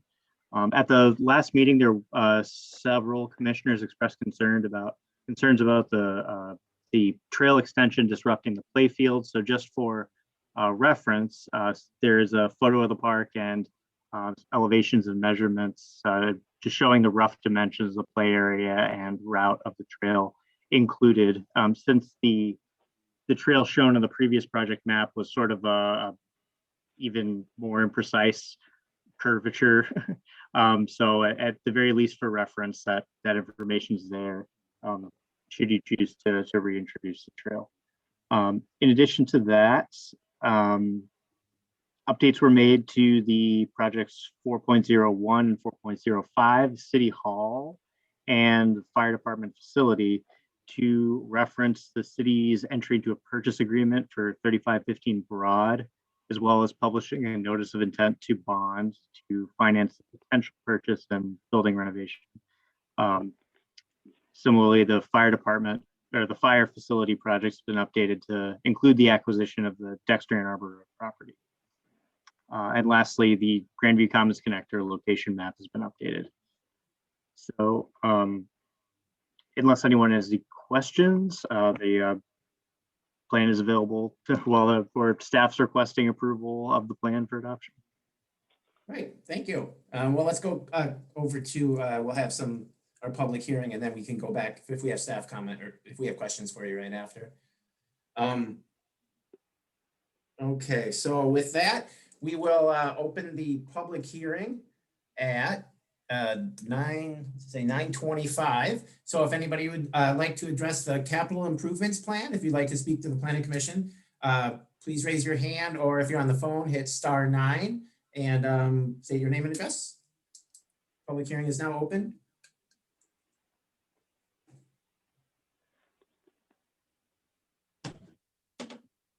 See no hands. See, Mr. McCarter has a hand up.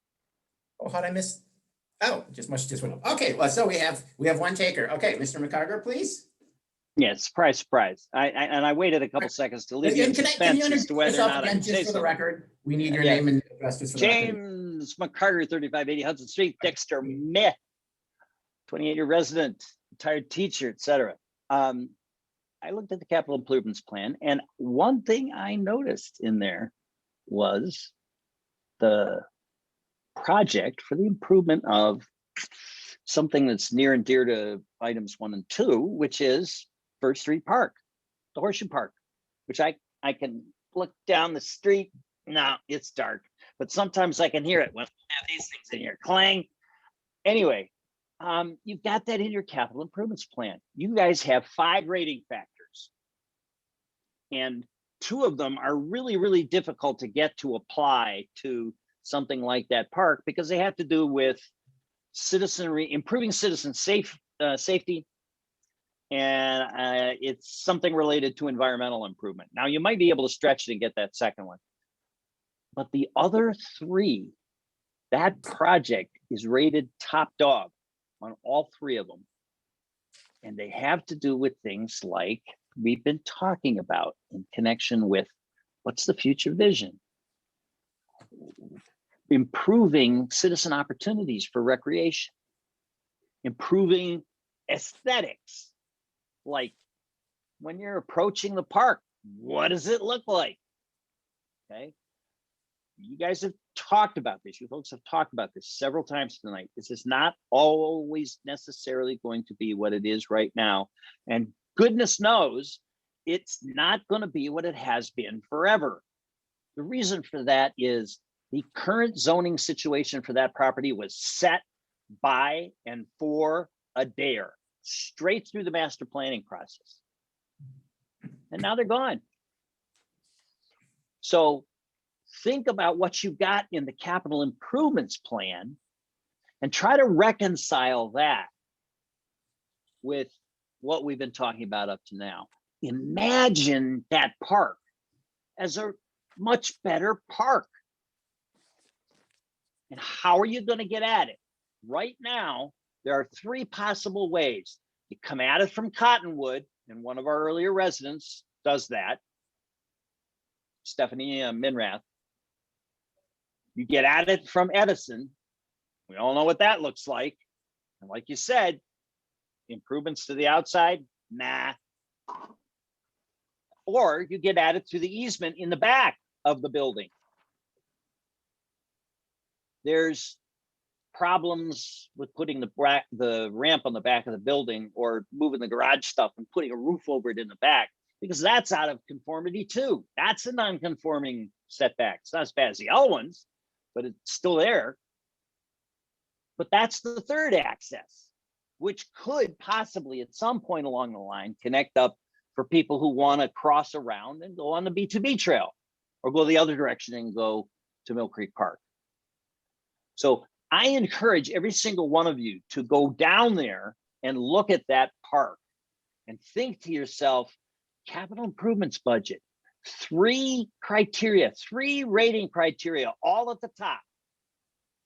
It have to do with the kind of things we're talking about here tonight in connection with this other property. And I've heard one of you say, well, we got somebody who's thinking about investing in Dexter. Okay, really?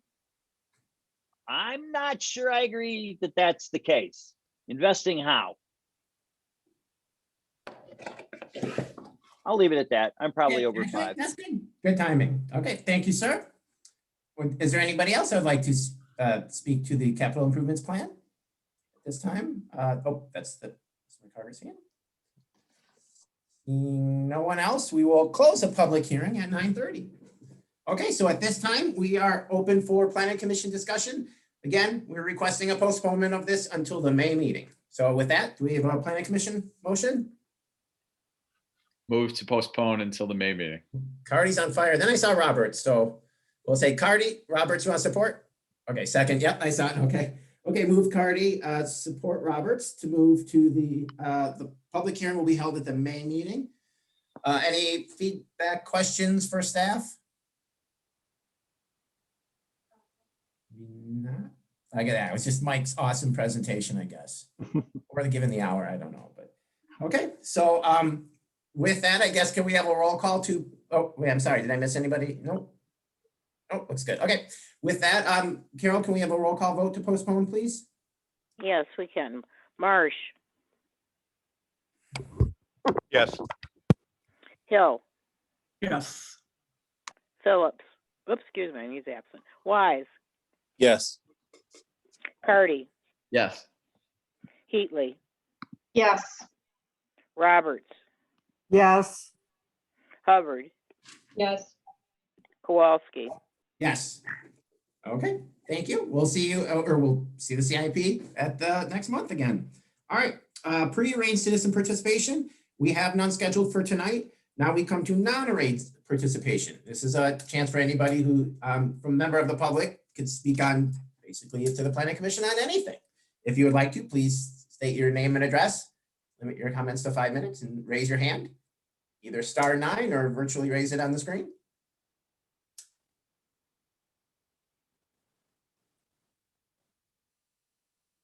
Any other public? There we go. Yeah, we have a hand. Okay.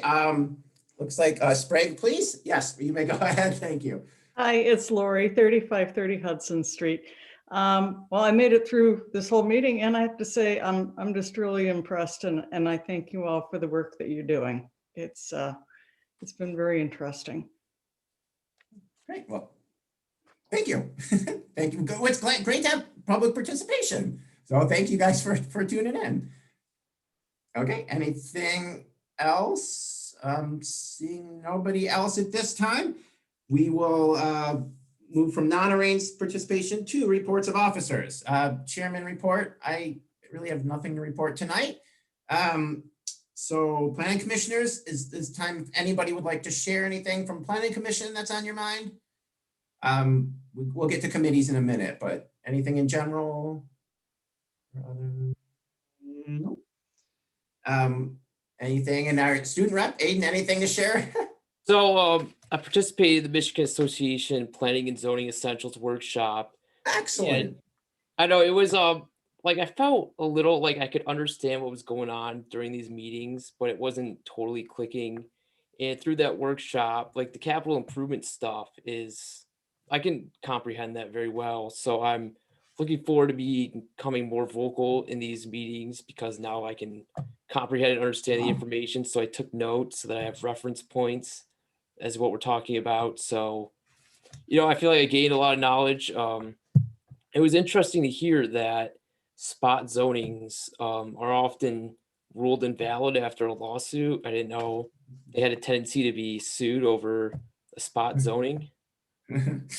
Yes, we haven't been yet, but at least not to my knowledge, Okay. but it's because of our great planner, right? Well, that's awesome. Very Thank you. interesting. Yeah, thank you for sharing that. Okay, so committee reports. Who do we have from our committee reports? I mean, we have our separate zoning update later, so I don't think we have anything else in art selection committee. We're gonna do a member later, so. So shaking her head. Nope. Okay, so. Wait a minute, we didn't have a, Development office. Oh, I'm sorry, Chet. we didn't have a ZBA meeting. That's all I want to say. Thank you. Nope, that's good feedback. Thank you. I did jump right over you. So you're sorry you took that position, eh? You thought it was gonna be all this glamour and extra time, right? But no. All right. Okay, so with that, I see Waz hand up for council. Did I skip you? Yeah, no, I just Sorry. about art selection. Under old business, it says it's about appointing a rep, but I was just gonna report that we had the meeting and that we chose some sculptures and some alternates and we sent them to council and it was approved. Those selections were approved. So as in years past, hopefully our first choices are available. Sometimes they're not because they are taken by other cities before we get to them. And that's why we choose the alternates. But we had a really strong field of things to choose from this year. Probably one of the best that I've seen in the last 5 years. So, and there was some other council stuff, but Mike covered it. So I'm not gonna spend any time on that. Great. Thanks, Wah. Any questions for Wah on council business or anything? No. Okay. And so now I guess, Michelle, would you like to? Nope, we're good on that. Okay. Yeah, we're good. Save the voice. Save. All right. So going through communications, we have no communication. So old business. It looks like we just have this IFE evaluation. I remember we do those every once in a while, which the question comes up then, like, why are we as a planning commission? But it should be a relatively quick thing. I guess you want to give us a little background on that, or is that Mike? It'll be me real quick.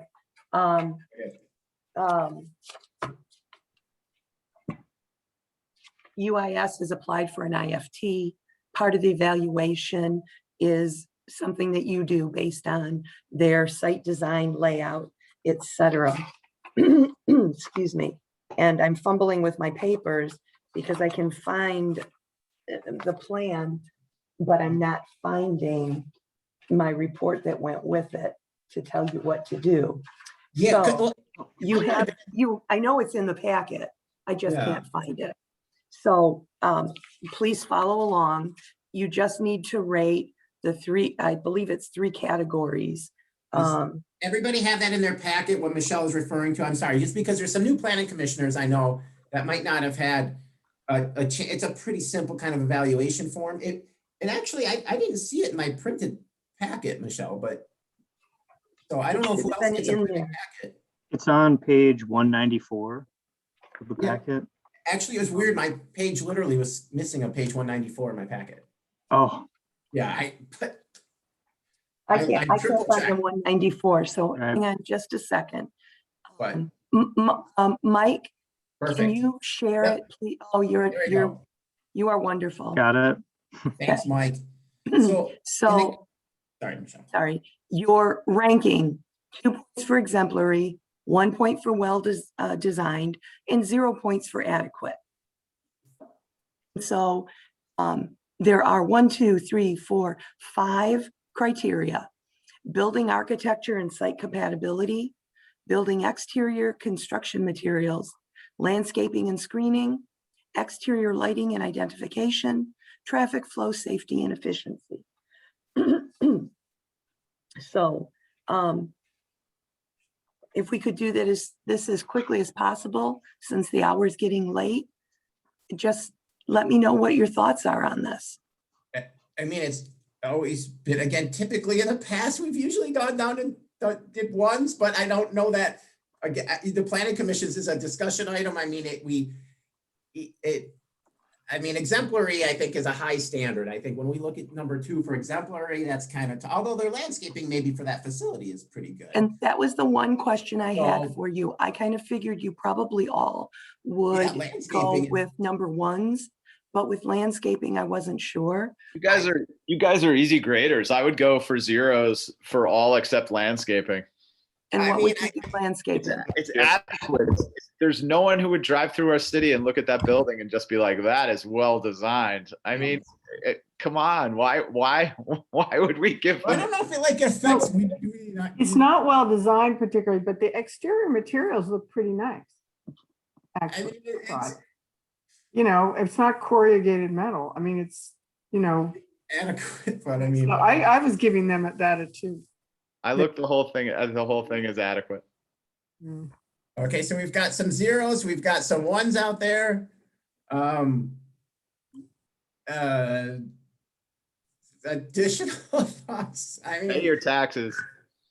we so like I said, we're putting out some numbers. I mean, I think the landscaping, right? I would agree. The landscaping for that site is great. I mean, I think that Let's give them that. Landscaping. You Can know, we go- come on, you can do some pretty nothing stuff out there, and this is pretty good.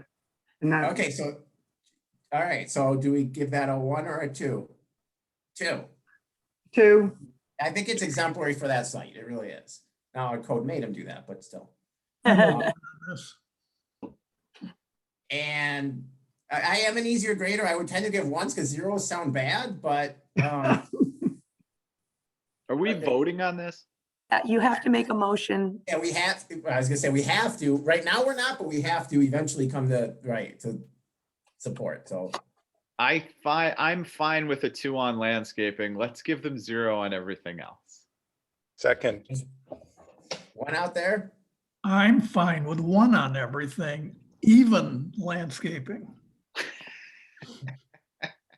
well, I'm we Fine just with give it. them 0 ones on on everything then? So let me make this suggestion. Somebody make a motion for what they think, get it seconded, and then you can vote. We've got one. Kyle supported Jim's. Yeah, one. Oh, I 2's guess I on didn't- landscaping, I 1's didn't word it on. as a motion, but Zero- I will formally word it. I would like to give them a 2 on landscaping and a 0 on everything else. Okay, so Mr. Kyle. I'll second. I'll second. Oh, sorry, Robert's second. Mhm. Okay. So discussion on that. I would support 1s on them, but so yes, Dustin.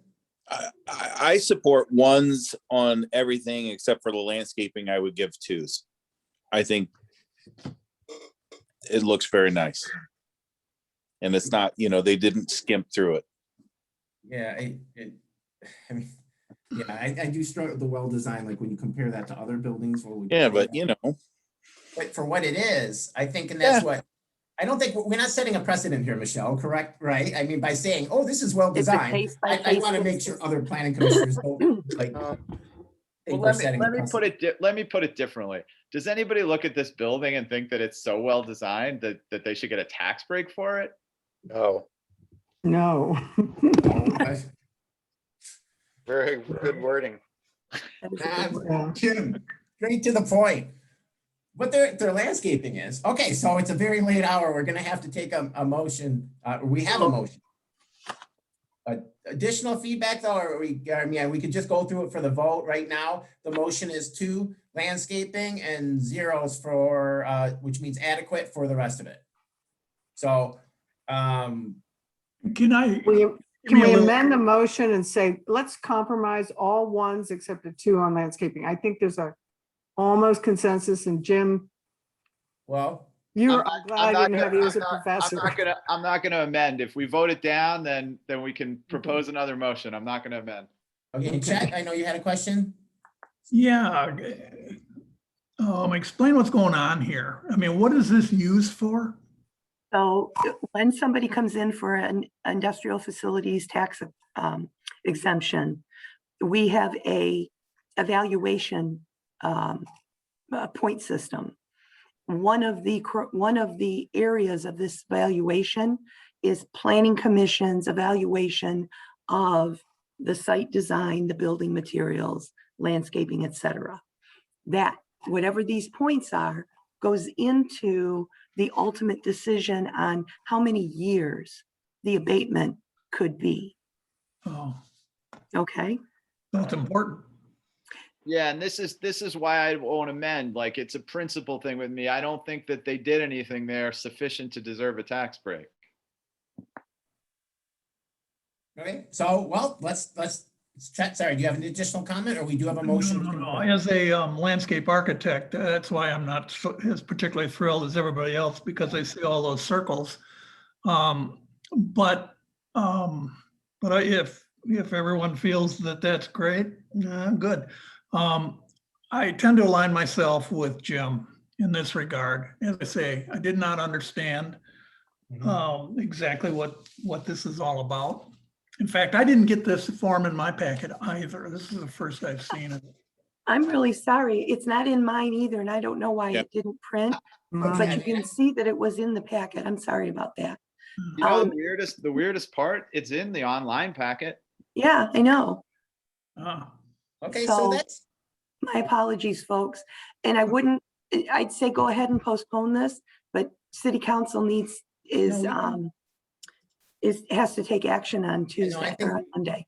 Yeah, we can vote on it for sure. We have enough. Okay, so with that we have, and I mean, Jim does raise a good point, and Chet's question for clarifying. Good, thank you, Chet, for asking that, because I want to make sure that all the new commissioners understand exactly what this is. So, okay, so with that, we're going to take a vote on the motion. Oh, wait, sorry, I see some hands going up, so maybe we'll wait a minute. Dustin and then Juan. So I'm going to go, since that's more information than I understood. And then with Chet commenting about the landscaping not necessary, I would ask that we amend the landscaping to a 1 then, and not a 2. And then you can keep everything else as a 0 if Mr. McCarty's okay with that. I'm fine with that. If whoever seconded it is fine with it.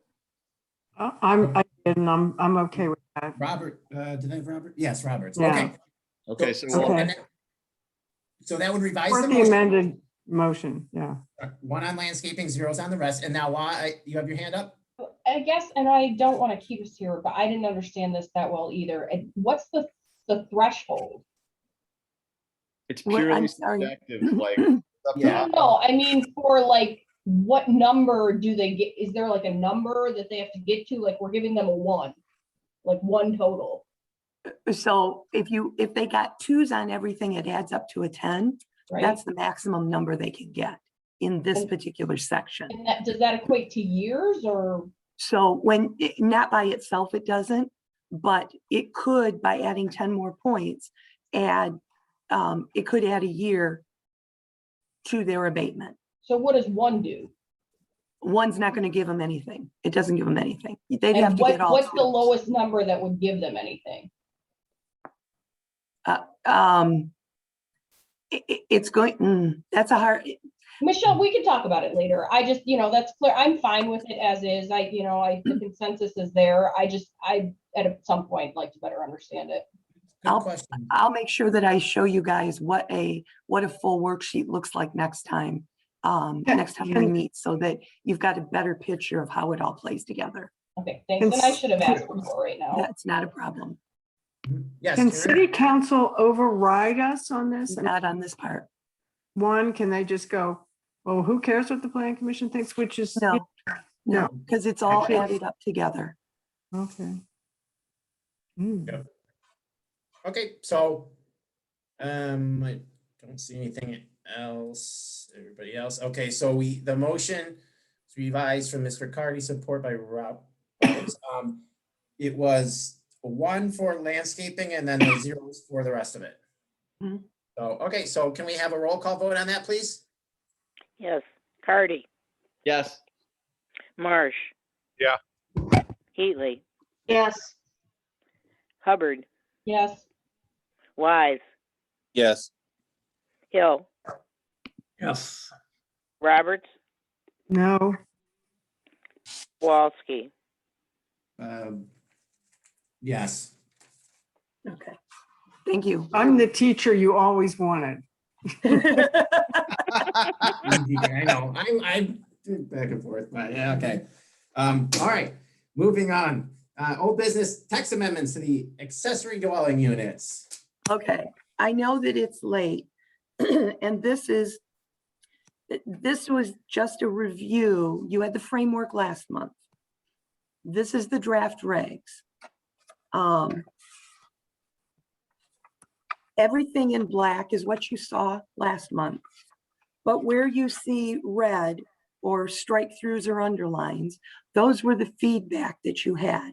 And so those were the things that changed. If you want to just not have any discussion on this now and have a discussion next month, that's fine.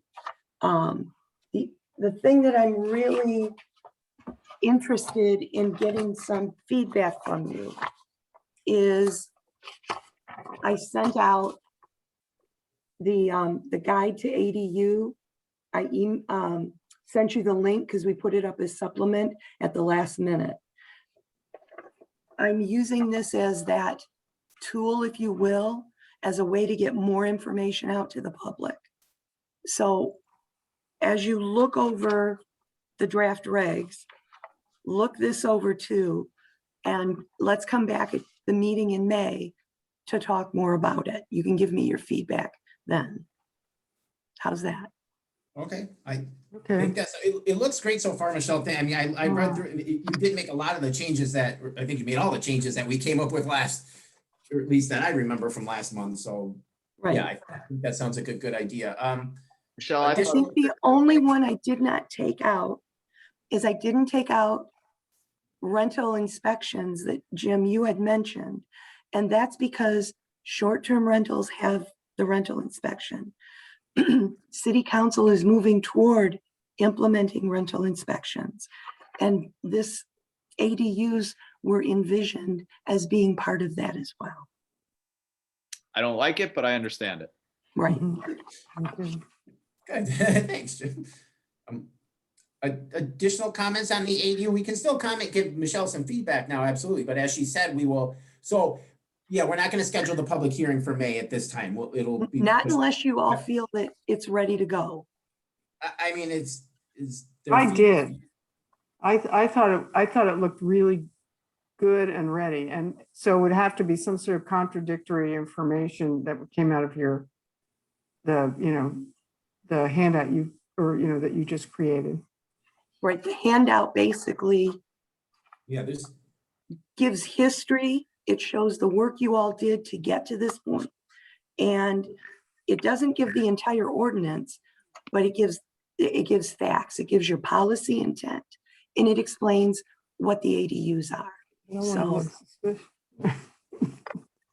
yeah, so it does summarize it up quite nicely.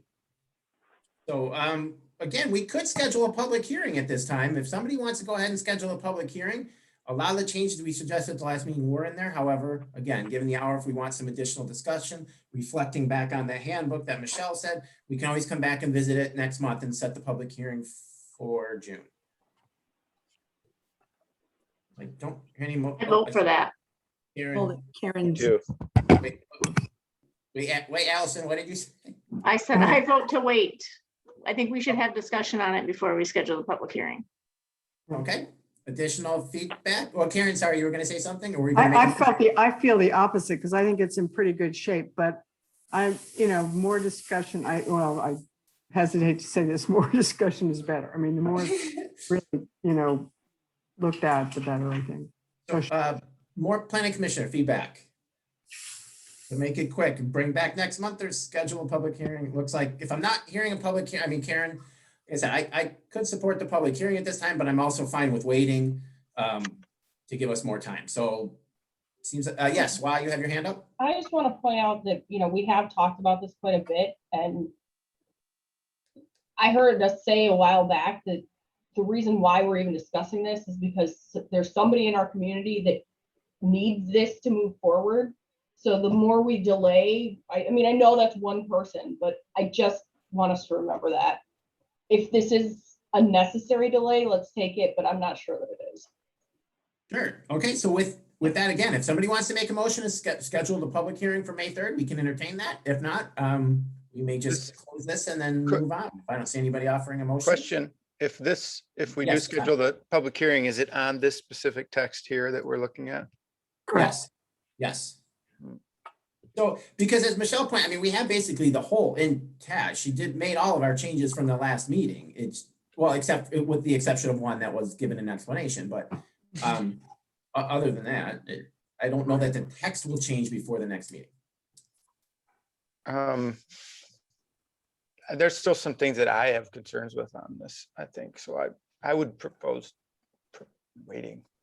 Okay, all right, and if with that, if I don't see a motion, then we can just always, then we'll be doubly sure at the next meeting. Sounds good. Okay, all right, see anybody chomping at the bit to make a motion, so with that, oh, where'd my agenda go? There we go. Zoning on ordinance update from the subcommittee, it's going great, okay. Next. All right, let's see. Okay, so we don't want to short suit your work because there is a lot of stuff going on with that committee, so yes, please. All right, what do we need to know on that one? We'll be leading the charge. You want Megan to do this for you, people? Sure. Whoever's the Hey. most prepared. We talked about environmental provisions. We're prepared to send stuff on stormwater management to engineers to get their comments. Tree preservation is we're gonna change the orientation of that and wrap it into landscaping when we do that later. We talked about zoning districts and what should be form-based, and looked at really the village residential areas in the master plan for those to have some form-based things in terms of front porches, orientation of doors, allowing encroachments in the front yard for porches or stoops. Looking at also that village commercial is form-based, central business district, Dexter, Ann Arbor, Baker Road. And so based on our discussion, we're going to go off and write zoning districts and bring those back as drafts for the next meeting. So we'll really get a bulk of work done, making the changes that were in that diagnostic review, but also starting to lay out the basic structure of your new zoning ordinance.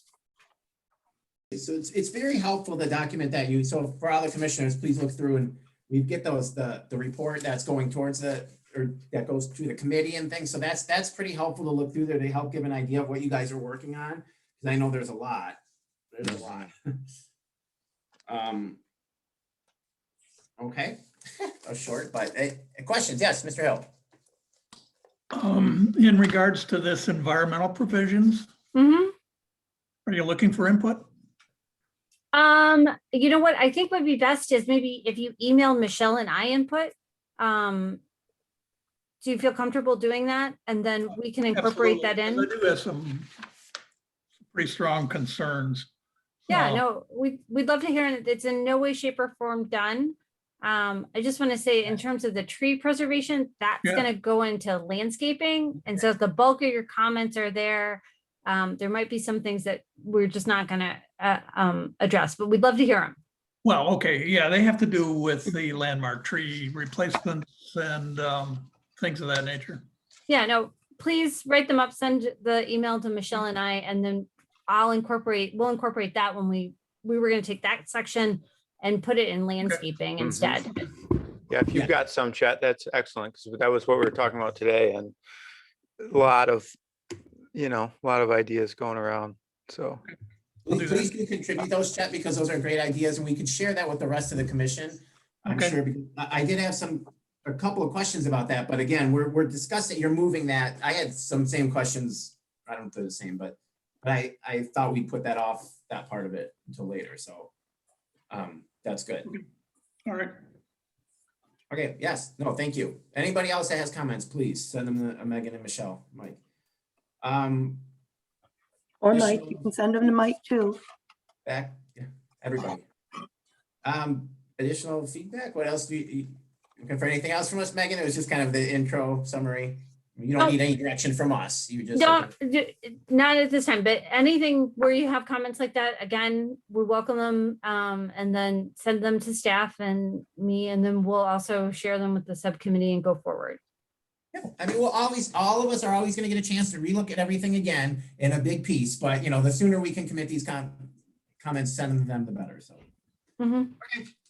Great. All right. So item D, Planning Commission rep to the Art Selection Committee. Who's raising your hands? I think this is formalizing WA as your representative. Well, is it? I thought we said WA because she was. Oh, I thought we. She can do it. Oh, okay, That's perfect. Clarified. That's why she was able to be at the last meeting. So but I thought she was going to council. Okay, I'm sorry. Formalize it. All right. No, and I thought this was like kicking me off. I didn't know what this was. God. No. Okay, so we've got that addressed then. All right.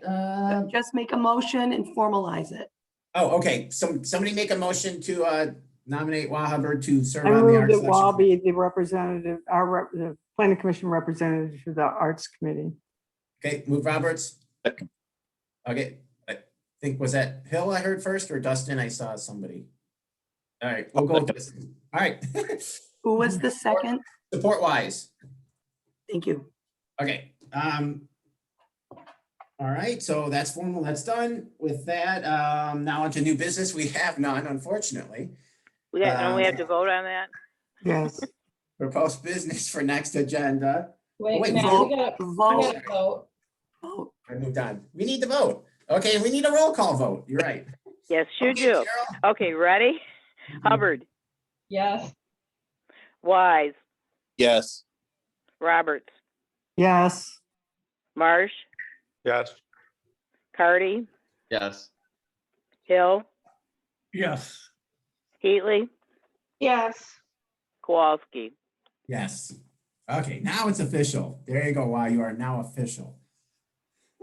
Okay, now new business, none. Proposed business for next month. Next month we have 3 or 4 public. We've got all our public hearings that we pushed back from tonight. Three. 3, yeah, that we pushed from tonight, and then the ADU will be another discussion item at that point, probably scheduled for public hearing in June. All right, I think that's it for proposed new business for next agenda. So with that, are there citizens wishing to address the commission? Please raise your hand. They're all gone. No, I see. Yeah, come on. Well, that's great. We had a lot of good input tonight. We stuck it out. Okay, seeing nobody raising their hand, we'll move on to the last item, which is adjournment. Does somebody make a motion to adjourn? So move. Roberts? Second. Second, Hill. Okay, with that might be our longest meeting in a while. Okay. Meeting is adjourned. Thank you all. Enjoy it, Chad. Enjoy your vacation. Good night, everybody. Thanks all. Bye, everybody. Bye.